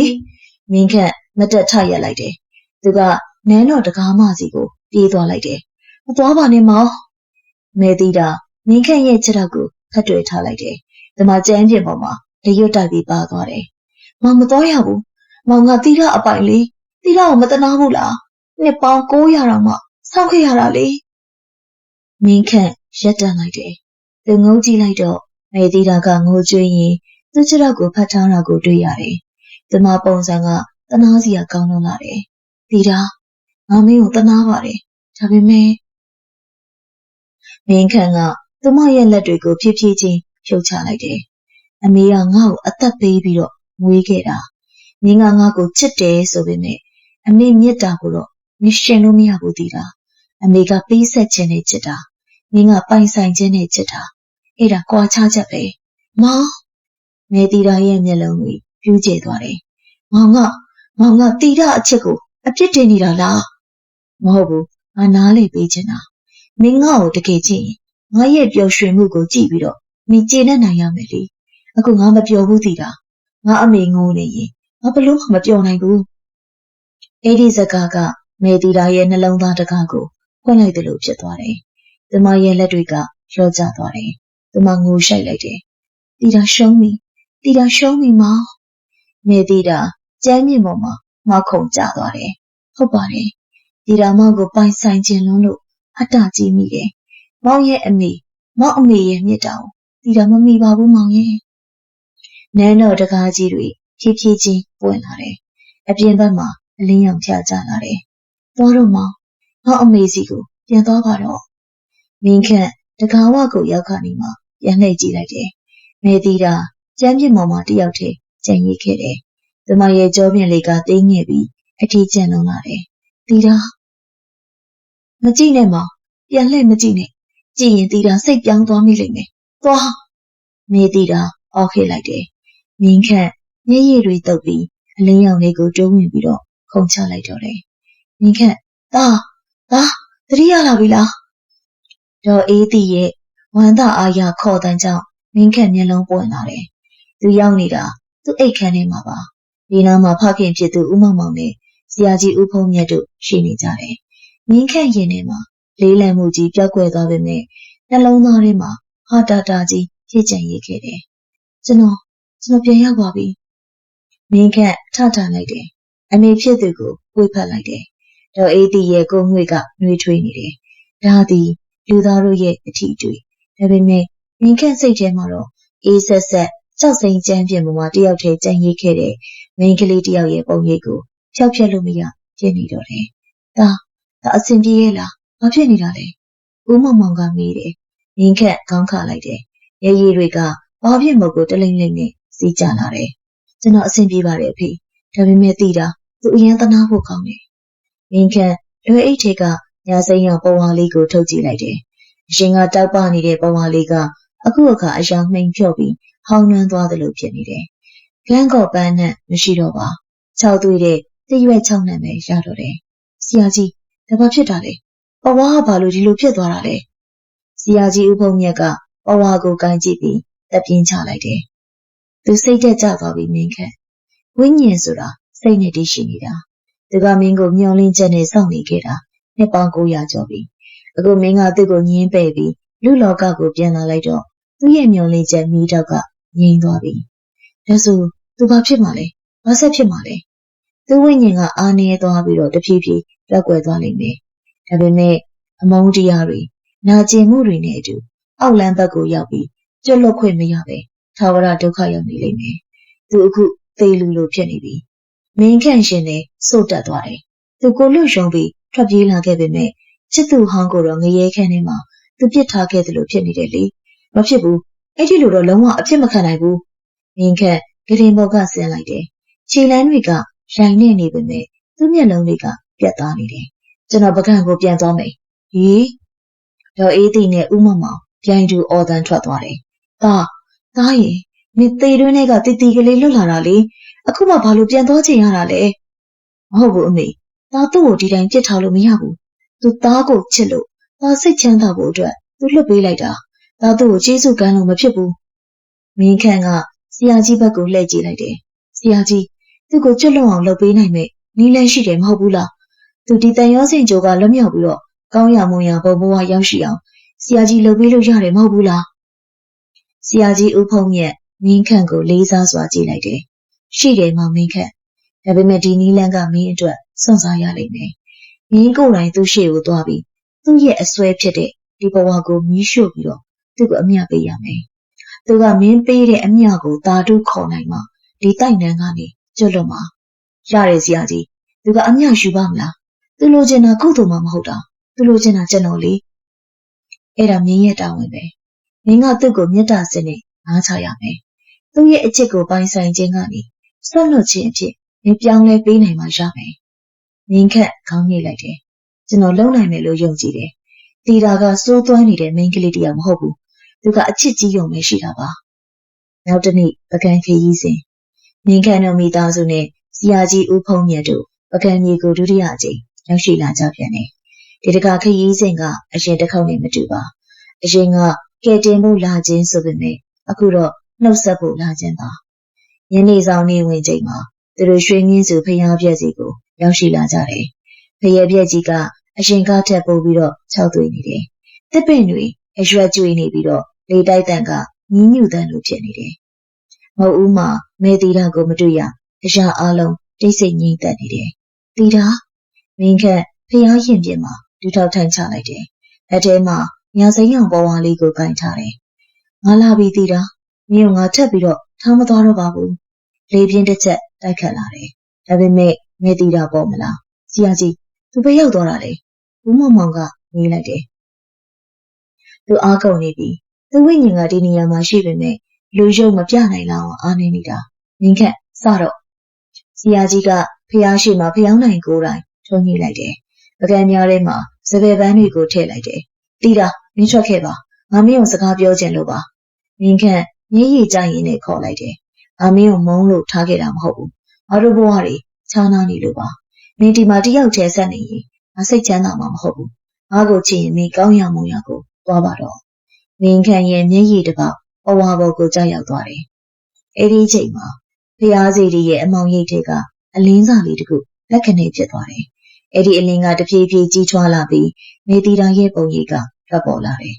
ဒါပေမဲ့သူမကအရင်လိုလှပကြောက်ရွံ့မနေဘူးသူမရဲ့ဝတ်စုံကစုပ်ပြတ်သက်ပြီးသပင်းတွေကဖွာလန်ကျဲနေတယ်မျက်နှာကလည်းအလွန်အမင်းပိန်ချုံနေပြီးတော့မျက်ကွင်းတွေကမြူမဲနေတယ်သူမကမတက်မရက်နိုင်ပဲဖျားမှုဦးကိုမိထိုင်နေရတယ်မောင်သူမရဲ့အတန်ကကျိုးညင်းလွန်နေလေတိုးသံလောက်တော့မကျေတော့ပါမောင်ပြန်လာတာလားတီတာအိမ်မက်မက်နေတာလားယင်သူမလက်ကိုလှမ်းကမ်းလိုက်ပေမဲ့လက်ကတုံရင်နေတယ်မင်းခက်အနာကိုပြေးသွားပြီးတော့သူမရဲ့လက်ကိုစုပ်ကိုင်လိုက်တယ်ဝင်းညင်မို့အေးဆက်နေပေမဲ့မင်းခန့်ကရေမဆိုင်ပါမဟုတ်ဘူးတီတာဒါအိမ်မက်မဟုတ်ဘူးကိုတကယ်ပြန်လာတာမင်းကိုကယ်ဖို့ပြန်လာတာကယ်ဖို့မေတီတာဝမ်းနေစွာပြုံးလိုက်တယ်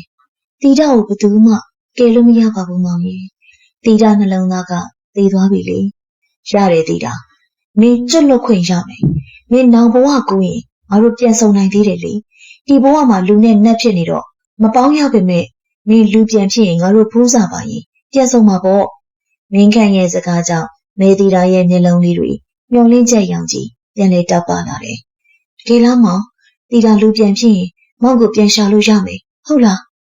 ရတာပေါ့ကိုကတိပေးတယ်ဒီတစ်ခါတော့ကိုမင်းကိုစောင့်နေမယ်မင်းခန့်ရဲ့စကားမေတီတာရဲ့ဝိညာဉ်ကိုခွန်အားဖြစ်စေတယ်သူမဖြည်းဖြည်းချင်းမတ်တက်ရက်လိုက်တယ်ကောင်းပြီမောင်ကတိပေးရင်တီတာယုံနေနော်တီတာသွားတော့မယ် ဆရာကြီးဦးဖုံးမြတ်ကမင်းခန့်ကိုခေါင်းငိတ်ပြတယ်။အချိန်ကြပြီ။မင်းခန့်ကမီးချစ်ကိုထုတ်လိုက်တယ်။သူ့လက်ထဲကညာစိမ်းရောင်ပေါ်ဝါလေးကိုသူကမီးညှိပလိုက်တယ်။ဟာမလုပ်ပါနဲ့မေတီတာអော်လိုက်ပေမဲ့မတားဆီးနိုင်တော့ပါ။ပေါ်ဝါလေးကမီးတောက်တွေဝါမြူသွားတယ်။ပေါ်ဝါလောင်ကျွမ်းသွားတာနဲ့အမျှမေတီတာရဲ့ရုပ်သွင်းကတဖြည်းဖြည်းအလင်းရောင်အဖြစ်ပြောင်းလဲသွားတယ်။သူမရဲ့စုပ်ပြတ်နေတဲ့ဝတ်စုံတွေကပျောက်ကွယ်သွားပြီးတော့ဖြူစင်ဝင်းပတဲ့အလင်းချမ်းတွေလွှမ်းခြုံသွားတယ်။တီတာဒီကုသိုလ်ကိုအမျှပေးဝေပါတယ်။သာဓုခေါ်ပါတီတာ။မင်းခန့်ရေခွက်ကိုမြေကြီးပေါ်တုံချလိုက်တယ်။မေတီတာကမင်းခန့်ကိုနောက်ဆုံးအကြိမ်ပြုံးပြလိုက်တယ်။အဲ့ဒီပြုံးကအရှင်ကလိုဝမ်းနေမှုမပါတော့ပဲအင်မတန်အေးချမ်းတဲ့အပြုံးပါ။သာဓုသာဓုသာဓုပါမောင်။သူမရဲ့နှုတ်ကသာဓုခေါ်တဲ့အဆုံးမှာမေတီတာရဲ့ဝိညာဉ်ကအလင်းချမ်းတစ်ခုအဖြစ်ကောင်းကင်ယံကိုပြန်တက်သွားတော့တယ်။၃ နှစ်ခန့်ကြာပြီးတဲ့နောက်ရန်ကုန်မြို့ရှေးဟောင်းသုတေသနဦးစီးဌာနရုံးခန်းထဲမှာကိုမင်းခန့်ပကံကလမ်းပြီးတော့ကြောင်းကြတယ်။ရွှေမြင့်စုဖျားပြုပြင်ထိန်သိမ်းရေးလုပ်ငန်းတွေပြီးစီးခါနေဖြစ်နေပြီတဲ့။အခုသွားစစ်ဆေးအောင်မလား။လက်ထောက်ဝန်ထမ်းကောင်းလေးရဲ့အမေကြောင့်မင်းခန့်စာရွက်စာတမ်းကြည့်နေရကနေမောကြည့်လိုက်တယ်။မင်းခန့်ကအခုဆိုရင်အသက်28နှစ်အရွယ်ရောက်နေပြီ။သူမျက်နှာကလူငယ်ဆန်တဲ့ပုံစံကနေရင်ကျက်တည်ငြိမ်တဲ့ယောက်ျားပိသားတဲ့ပုံစံကိုပြောင်းလဲလာပြီ။ဒါပေမဲ့သူ့မျက်လုံးတွေထဲမှာတော့ဖျောက်ဖျက်လို့မရတဲ့အလွမ်းအရေးတစ်ခုကအမြဲတမ်းတွဲခိုနေတတ်တယ်။အေးသွားရမှာပေါ့။နှစ်ပြန်ကခရီးထွက်မယ်။မင်းခန့်ပြန်ဖြေလိုက်ပြီးသူ့လက်ပင်ကိုအမတ်တမဲ့ဆန်းသက်လိုက်တယ်။လွန်ခဲ့တဲ့3 နှစ်ကမေတီတာပေးခဲ့တဲ့အနမ်းရာအစိမ်းကွက်ကလေးကအခုကမရှိတော့ပါ။ဒါပေမဲ့အဲ့ဒီနေရာလေးကတခါတည်းရင်ရှားရံတယ်လို့ပုံနွေးတယ်လို့ခံစားရစမြဲမင်းခန့်အဲ့ဒီအဖြစ်ပြက်ပြီးတဲ့နောက်ဘယ်မင်းကလေးကိုမှစိတ်မဝင်စားခဲ့တော့တာပါနန္ဒာနဲ့လေတငယ်ချင်းအစ်စ်နဲ့ပဲရက်တန့်သွားခဲ့တယ်သူရဲ့နှလုံးသားကပကံကြီးကဖျက်ပြက်လေးတစုမှာကြံရစ်ခဲ့တယ်လို့ပြောရမယ်လေပကံကြီးကိုရောက်ရှိခြင်းမင်းခန့်ရွှေမြင့်စုဖျားကိုတယောက်တည်းရောက်လာခဲ့တယ်လွန်ခဲ့တဲ့3 နှစ်ကခြုံရွယ်ပိတ်ပေါင်းတွေနဲ့ကြောက်စရာကောင်းခဲ့တဲ့ဖျက်ပြက်ကြီးကအခုကလုံးဝကိုပြောင်းလဲသွားပြီရှေးအောင်သုတေသနဌာနရဲ့ထိမ့်သိမ့်မှုကြောင့်ခြုံရွယ်တွေကိုရှင်းလင်းထားပြီးစေတီတော်ကိုထုံးသိမ့်ကန်ကတ်လူထားတဲ့အတွက်ဖြူဖွေးဝင်ပါနေတယ်။ဘုရားဝင်းတွင်းမှာလေပြင်းတိုက်တန်တွေငွေတွန်တန်တွေမရှိတော့ပါ။ဇေယျဟောင်းလေးတစ်ခုနဲ့ရေကန်လေးတစ်ကန်ပဲတိတ်ဆိတ်စွာရှိနေတယ်။တီတာငါရောက်နေပြီ။မင်းခန့်စေတီရင်ပြင်မှာဖက်နှက်ချွတ်ပြီးဝင်ထားလိုက်တယ်။ယနေ့ဆောင်လေးဝင်ချိန်ကိုရွှေရောင်နေကြီးတွေကစေတီတော်ကိုအလှဆင်ထားတယ်။မင်းအစဉ်ပြေးလာတီတာ။မင်းကောင်းရမုံရရောက်သွားပြီမလား။မင်းခန့်စေတီတော်ကိုလက်အုပ်ချပြီးစိတ်ထဲကမေးလိုက်တယ်။ပြန်ပြေးမဲ့သူတော့မရှိပါ။တဘာဝလေတိုးတန်ကလွယ်လို့အရာအလုံးငြိမ်သက်နေတယ်။ဒါက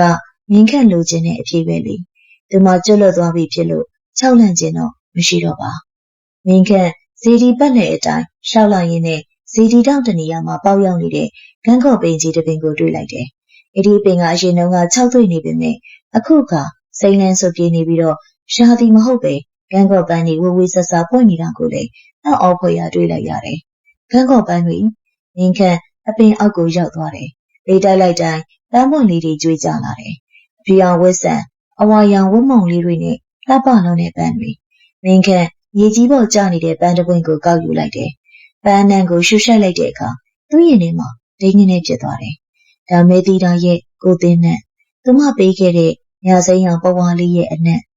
မင်းရှိနေသေးတာလားဦးလေး။မင်းခန့်ပုံဝင်းချင်းကိုဝေဝဲကြည့်လိုက်တယ်။ဘယ်သူမှမရှိပါ။ဒါပေမဲ့ကန်းကော်ပင်ကြီးကသူ့ကိုကြိုးဆိုနေတယ်လို့အကိုင်းခက်တွေကရှိန်ထိုးနေတယ်။ဦးလေးဒီအပင်ကဘယ်တော့မှပွင့်တာလဲ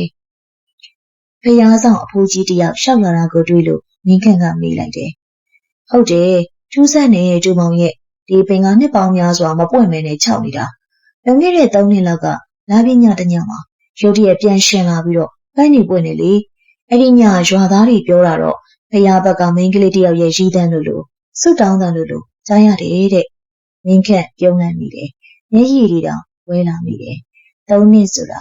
သူမေတီတာကိုအမျှဝေပေးခဲ့တဲ့အချိန်ပဲပေါ့။သူမကျွတ်လွတ်သွားတာသိကြပါပြီ။ဒါပေမဲ့သူမမထွက်ခွာခင်သူတို့အမတ်တရလက်ဆောင်တစ်ခုအနေနဲ့ဒီအပင်ကိုပြန်လဲရှင်တန်အောင်လုပ်ပေးခဲ့ပုံရတယ်။ကျေးဇူးပါပဲတီတာ။မင်းစိတ်ချမ်းသာတယ်ဆိုရင်ငါလည်းကျေနပ်ပါတယ်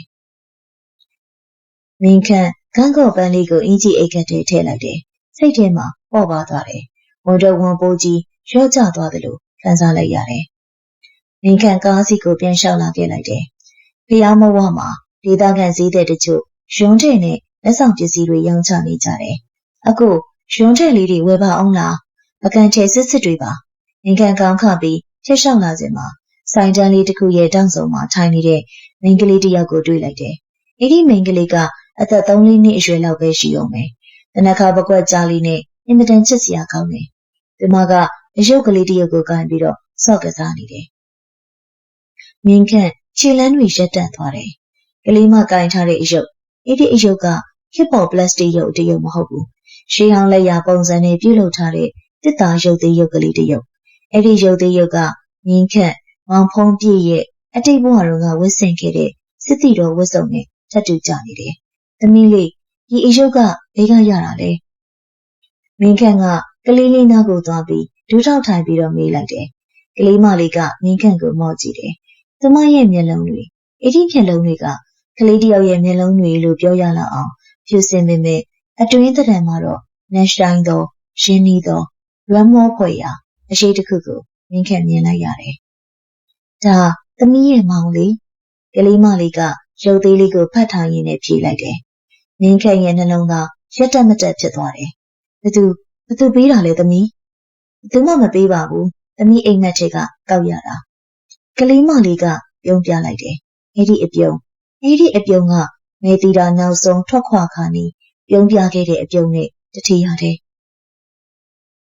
ကိုမင်းခန့်ကားထွက်တော့မယ်။အဝေးကရင်မောင်းရဲ့အော်ခေါ်တန်ကြောင့်မင်းခန့်သတိဝင်လာတယ်။သူဒီကလေးမလေးကိုငေးကြည့်နေမိတာ။ဒါတိုက်ဆိုင်မှုလား။ဒါမှမဟုတ်မဲတီတာပြန်လေဝင်စားလာခြင်းလား။ဒါပေမဲ့မဲတီတာကျွတ်လွတ်သွားတာ3နှစ်ပဲရှိသေးတယ်လေ။ဒီကလေးက3နှစ်4နှစ်အရွယ်အချိန်ကာလဖြစ်နိုင်ပါမလား။သမီးနာမည်ဘယ်လိုခေါ်လဲ။မင်းခန့်နောက်ဆုံးမေးလိုက်တယ်။ကလေးမလေးကပြန်မဖြေခင်သူမရဲ့အနောက်ကအမျိုးသမီးတစ်ယောက်ကလေးမိဖြစ်ပုံရတဲ့သူကရောက်လာတယ်။သမီးအဲ့တဲ့ကိုမနှောက်ယှက်ရဘူးလေ။လာအိမ်ပြန်မယ်။အမျိုးသမီးကကလေးမလေးကိုပို့ကြည့်လိုက်တယ်။တောင်းပန်ပါတယ်မောင်ရင်ရဲ့ကလေးကစကားတက်လုံးလို့ပါ။ရပါတယ်အမရဲ့။အမကလေးနာမည်ကလူခေါ်လဲရင်။အော်သူ့နာမည်ကမြင့်စုပါ။မြင့်စုတကနတ်ပန်းလို့နာမည်ပေးထားတာလေ။မြင့်စုရွှေမြင့်စုဖရားရဲ့နာမည်မင်းခန့်ပြုံးလိုက်မိတယ်။မျက်ရည်တွေဝဲလာပေမဲ့ဝမ်းနဲ့မျက်ရည်တော့မဟုတ်တော့ပါ။နာမည်လေးကလှလိုက်တာဗျာ။ကားပေါ်ရောက်တော့မင်းခန့်သတင်းပေါက်ကနေတန်းကြည့်လိုက်တယ်။ကလေးမလေးမြင့်စုကအမေဖြစ်သူရဲ့လက်ပေါ်ကနေပြီးမင်းခန့်ကိုလှမ်းကြည့်နေတယ်။ပြီးတော့သူမရဲ့လက်သေးသေးလေးကိုမြောက်ပြီးတက်တာလို့ပြလိုက်တယ်။မင်းခန့်ကလက်ပြနှုတ်ဆက်လိုက်တယ်။နှုတ်ဆက်ပါတယ်မြင့်စု။နှုတ်ဆက်ပါတယ်တီတာ။နောင်ဘဝကြရင်ပြန်ဆုံတာပေါ့။ကားလေးကပကံမြေကနေတဖြည်းဖြည်းချင်းထွက်ခွာသွားတယ်။ကန်းကော့ပန်းနဲ့တင်းတင်းလေးကလေထဲမှာကျန်ရစ်ခဲ့တယ်။အဲ့ဒီအဖြစ်အပျက်တွေဖြစ်ပျက်ပြီးအနှစ်20ကြာတဲ့အခါမှာရန်ကုန်တက္ကသိုလ်ရှေးဟောင်းသုတေသနဌာနပါမောက္ခဦးမင်းခန့်ဒီနေ့မဟာတန်းကျောင်းသူသစ်တွေနဲ့တွေ့ဖို့ရှိတယ်နော်။ဌာနမှူးရုံးခန်းထဲမှာစာဖတ်နေတဲ့ဦးမင်းခန့်မျက်မှန်ကိုပိတ်တင်ရင်ကောင်းနေလိုက်တယ်။မင်းခန့်အခုကအသက်48နှစ်အရွယ်ရှိနေပြီ။စပင်းတွေကငွေရောင်ဆင်းနေပေမဲ့သူ့မျက်နှာကတည်ငြိမ်ရင်းကျက်ပြီးလူချစ်လူခင်ပေါ်များတဲ့ဆရာတစုဖြစ်နေပြီ။ဒါပေမဲ့သူကဒီကနေ့ထက်ထိလူပြိုကြီးဖြစ်နေစေ။သူ့ဘဝမှာကမ်းလှမ်းလာတဲ့အမျိုးသမီးတွေမိဘတွေစီစဉ်ပေးတဲ့အိမ်ထောင်ရေးတွေကိုအကြောင်းမျိုးစုံပြပြီးညှင်းပယ်ခဲ့တယ်။သူ့ခံထဲမှာပကံခေတ်ကရွှေမြင့်စုဖျားပကြီးကားတစ်ချက်နဲ့6သွိနေတဲ့ဘန်းကော်ပန်းပွင့်တပွင့်ကိုပဲတမျက်တနူသိမ်းစီထားတတ်တယ်။ဆရာကျောင်းသူသစ်တွေရောက်ပါပြီ။မင်းခန့်စာသင်ခန်းမတွေကိုဝင်လိုက်တယ်။ကျောင်းသူကျောင်းသားတွေမတက်ရက်ပြီးနှုတ်ဆက်ကြတယ်။ကဲအားလုံးပဲထိုင်ကြပါ။ဆရာကတော့ပါမောက္ခမင်းခန့်ပါ။ပကံခေတ်ရှေးဟောင်းယဉ်ကျေးမှုကိုအဓိကထားပြီးတော့သင်ကြားပေးမှာပါ။မင်းခန့်ကျောင်းသားတွေကိုတစ်ချက်ဝေးကြည့်လိုက်တယ်။ဒီချိန်မှာနောက်ဆုံးတန်းမှာထိုင်နေတဲ့ကျောင်းသူတစ်ယောက်ကိုတွေ့လိုက်တယ်။အဲ့ဒီမိန်းကလေးကအသက်23-24နှစ်ဝန်းကျင်လောက်ရှိမယ်။အသားဖြူဖြူမျက်နှာသွဲ့သွဲ့နဲ့စပင်ကိုတက်ရက်စွာဆူဆီထားတယ်။ဒီမှာကမင်းခန့်ကိုစိုက်ကြည့်နေတယ်။အဲ့ဒီအကြည့်မင်းခန့်ရဲ့ရင်ထဲမှာဒိန်းငနေဖြစ်သွားတယ်။အဲ့ဒီအကြည့်ကိုသူရင်းနှီးလွန်းတယ် လုံငယ်တဲ့အနှစ်20ကပကံဖျားပြက်ထဲကညဝန်းတစုံနောက်ဆုံးတန်းကအကြောင်းသူနာမည်ဘယ်လိုခေါ်လဲမင်းခန့်ကမေးလိုက်တယ်မိန်းကလေးကမတ်တက်ထရက်တယ်သူမအတန်ကကြည်လင်ပြတ်သားပေမဲ့ဆွေးညိဖွယ်ရာအတန်ဝဲဝဲလေးပါနေတယ်သမီးနာမည်မြင့်စုတည်တာပါဆရာမြင့်စုတည်တာမင်းခန့်ခဲတံကိုလှုပ်ကြမတက်ဖြစ်သွားတယ်ရွှေမြင့်စုဖျားနဲ့မေတီတာရဲ့နာမည်ကိုပေါင်းစပ်ထားတဲ့နာမည်ထူးဆန်းတဲ့နာမည်ပဲကွယ်ထိုင်ပါရက်သက်တစ်ပတ်အနည်းငယ်အကြာမြင့်စုသေးတာကမင်းခန့်ရဲ့အတော်ဆုံးတစ်ပည့်တူဖြစ်လာတော့တယ်။ဒီမှာပကံခေတ်သမိုင်းအကြောင်းအရာတွေကိုသင်စီရမလို့ပဲနဲ့အလိုလိုသိနေတတ်နေတတ်တယ်။တခါတလေမင်းခန့်ရှင်းပြနေတဲ့သမိုင်းအချက်လက်တချို့ကိုတော့မှသူမကဖြည့်ဆွတ်ပြီးတော့ပြောပြတတ်သေးတယ်။ဒီနေ့မင်းခန့်ရုံးခန်းထဲမှာအလုပ်လုပ်နေစဉ်မြင့်စုသေးတာရောက်လာတယ်။ဆရာသမီးသူတေသနာစာတမ်းအတွက်ခေါင်းစဉ်ရွေးထားပါတယ်ဆရာ။ဘာခေါင်းစဉ်လဲမြင့်စုပကံခေတ်ဥစ္စာဆောင်များဤသမိုင်းနှင့်ဒန္တာရီထဲကအချက်ပါစီယာမင်းခန့်မျက်မှန်ကိုချွတ်လိုက်တယ်စိတ်ဝင်စားစရာပဲဘာဖြစ်လို့ဒီကောင်းစဉ်ကိုရွေးတာလဲမြင်းစုကပြုံးလိုက်တယ်အဲ့ဒီအပြုံးကမင်းခန့်ရဲ့နှလုံးသားကိုကိုင်းလှုပ်လိုက်ပြန်တယ်သမီးငငယ်ကလေးကအိမ်မက်တစ်ခုမှတ်တယ်စီယာ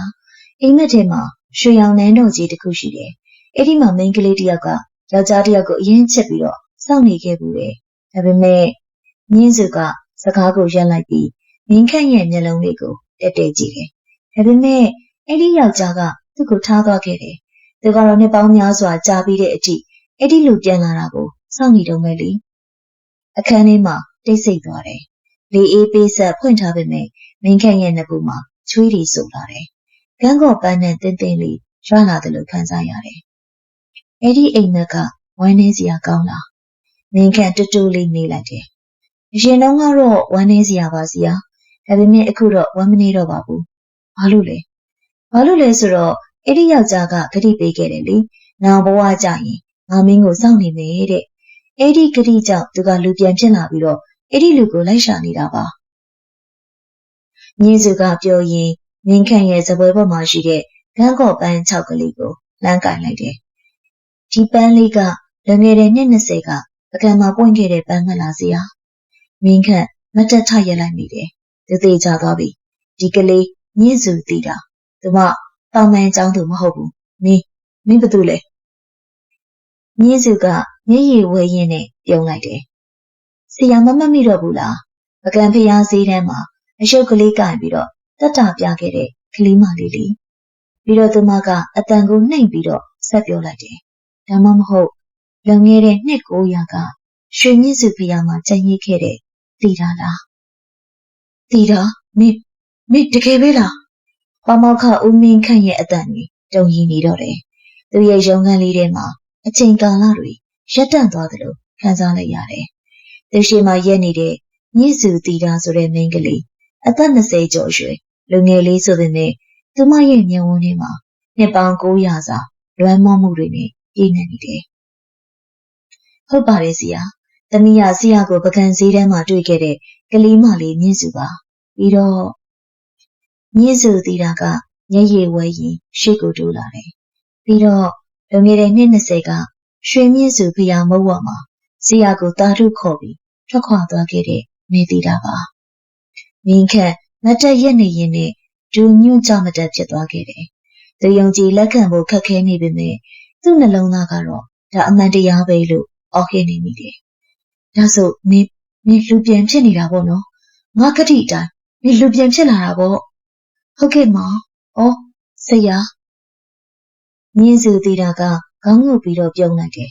တမီလူပြန်ဖြစ်လာပေမဲ့အတိတ်ဘဝကိုမေ့မသွားဘူးငယ်ကလေးကတမီအမြဲတမ်းလူတစ်ယောက်ကိုမျှော်နေခဲ့တယ်အသက်အရွယ်ရောက်လာတော့တမီသိလိုက်ရတာအဲ့ဒီလူကရန်ကုန်မှာရှိတဲ့ပမောက္ခဦးမင်းခန့်ဆိုတာကိုလေအဲ့ဒါကြောင့်တမီဒီကျောင်းကိုမရမကလာတက်ခဲ့တာမင်းခန့်တပ်ပြင်းချလိုက်တယ်သူကသူပြန်ငုပ်ကြည့်လိုက်တယ်ဒါပေမဲ့သိတာမ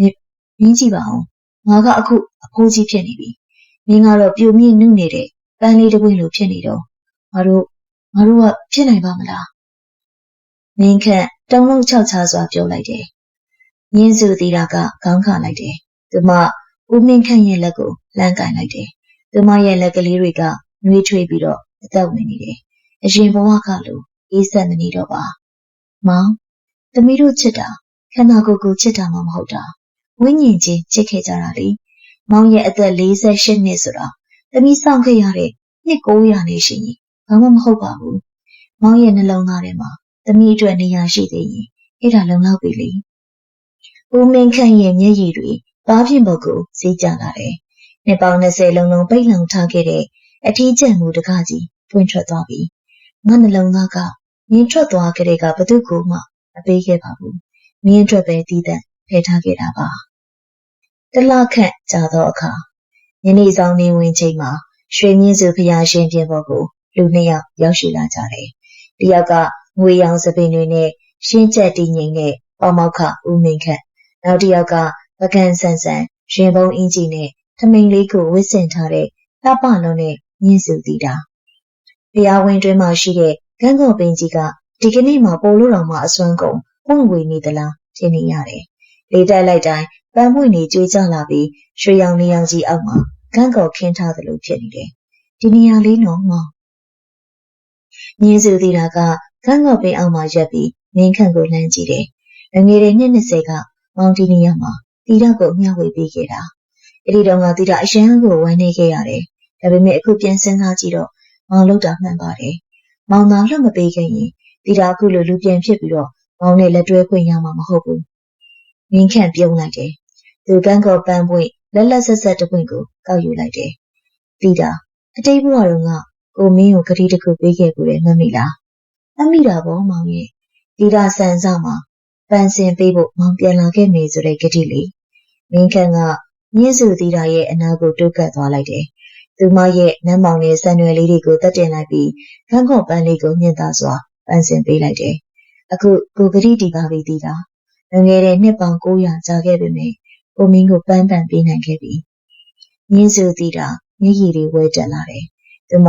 မင်းခန့်ရဲ့ရင်ဝင်လေးကိုတိုးဝင်လိုက်တယ်။ကျေးဇူးတင်ပါတယ်မောင်။တမီဘဝဆက်တိုင်းမောင်ကိုပဲရွေးချယ်ပါမယ်။မင်းခန့်သူမကိုတင်းကျပ်စွာဝှေ့ဖက်ထားလိုက်တယ်။ဒီတခါတော့သူမပျောက်ကွယ်သွားမဲ့ဝိညာဉ်မဟုတ်တော့ပါ။သူဘဝရဲ့လက်ကျန်တက်တန်တလျှောက်လုံးအတူတူရှောက်လန်းမဲ့အဖို့မော်။တရားစီဒီရဲ့ဆဲလဲတန်တွေတိုးညင်းစွာမြည်ရှိလာတယ်။လေပြေအေးလေးကသူတို့နှစ်ဦးကိုဝန်းရံထားတယ်။ရုတ်တရက်မင်းခန့်ရဲ့အာယုံထဲမှာအတန်တစ်ခုကြားလိုက်ရတယ်လို့ခံစားလိုက်ရတယ်။သာဓုသာဓုပါ။အဲ့ဒီအတန်ကမေတီတာရဲ့အတန်မဟုတ်ဘူး။ရွှေမြင့်စုနန်းတိုက်ကိုစောက်ရှောက်တဲ့နှကောင်းနှမျက်တွေရဲ့ကောင်းချီးပေးတံပဲဖြစ်ပါတော့တယ်။မင်းကကောင်းကင်ကိုမော့ကြည့်လိုက်တယ်။ပကံရဲ့ညနေစည်းစားကရွှေရောင်ခရမ်းရောင်လိုနဲ့လှပလွန်နေတယ်။သွားကြဆိုသည်တာအိမ်ပြန်ကြမယ်လေ။ဟုတ်ကဲ့ပါမောင်။သူတို့နှစ်ဦးလက်ချင်းချိတ်ပြီးဖျားရင်မြင်ကနေထွက်ခွာလာကြတယ်။သူတို့ရဲ့ခြေလမ်းတိုင်းမှာအတိတ်ကနာကျင်မှုဝမ်းနည်းမှုချိန်စာသိမ့်မှုတွေကျန်ရခဲ့ပြီးအနာဂတ်ရဲ့အချစ်မြတ်တာနဲ့အေးချမ်းမှုတို့ကအရှိမစောင့်ကြနေတယ်။တိုင်နှံတကားပိတ်သွားပြီ။ဒါပေမဲ့လူဘဝရဲ့နှလုံးသားတကားကတော့ထာဝရပွင့်လန်းသွားခဲ့ပါပြီ။ဟုတ်ကဲ့ပါရှင်။အခုကတော့စာရေးဆရာမင်းရေးချယ်ရေးသားထားတဲ့ရွှေမြင့်စုတိုင်နှံအစဆုံးကိုတင်ဆက်ပေးခဲ့တာဖြစ်ပါတယ်။နောက်ရက်ဒီမှာလည်းဘလူဇလန်လေးတွေကိုရွေးချယ်တင်ဆက်ပေးအောင်လဲဆိုတာကျမရဲ့ Hazel Story လေးကိုစောင့်မျှော်နှားဆင်ပေးကြပါအောင်ရှင်။လိုက်ပါနာဆင်ကြတဲ့ပရိသတ်တယောက်ချင်းစီတိုင်းကိုကျေးဇူးအများကြီးတင်ပါတယ်ရှင်။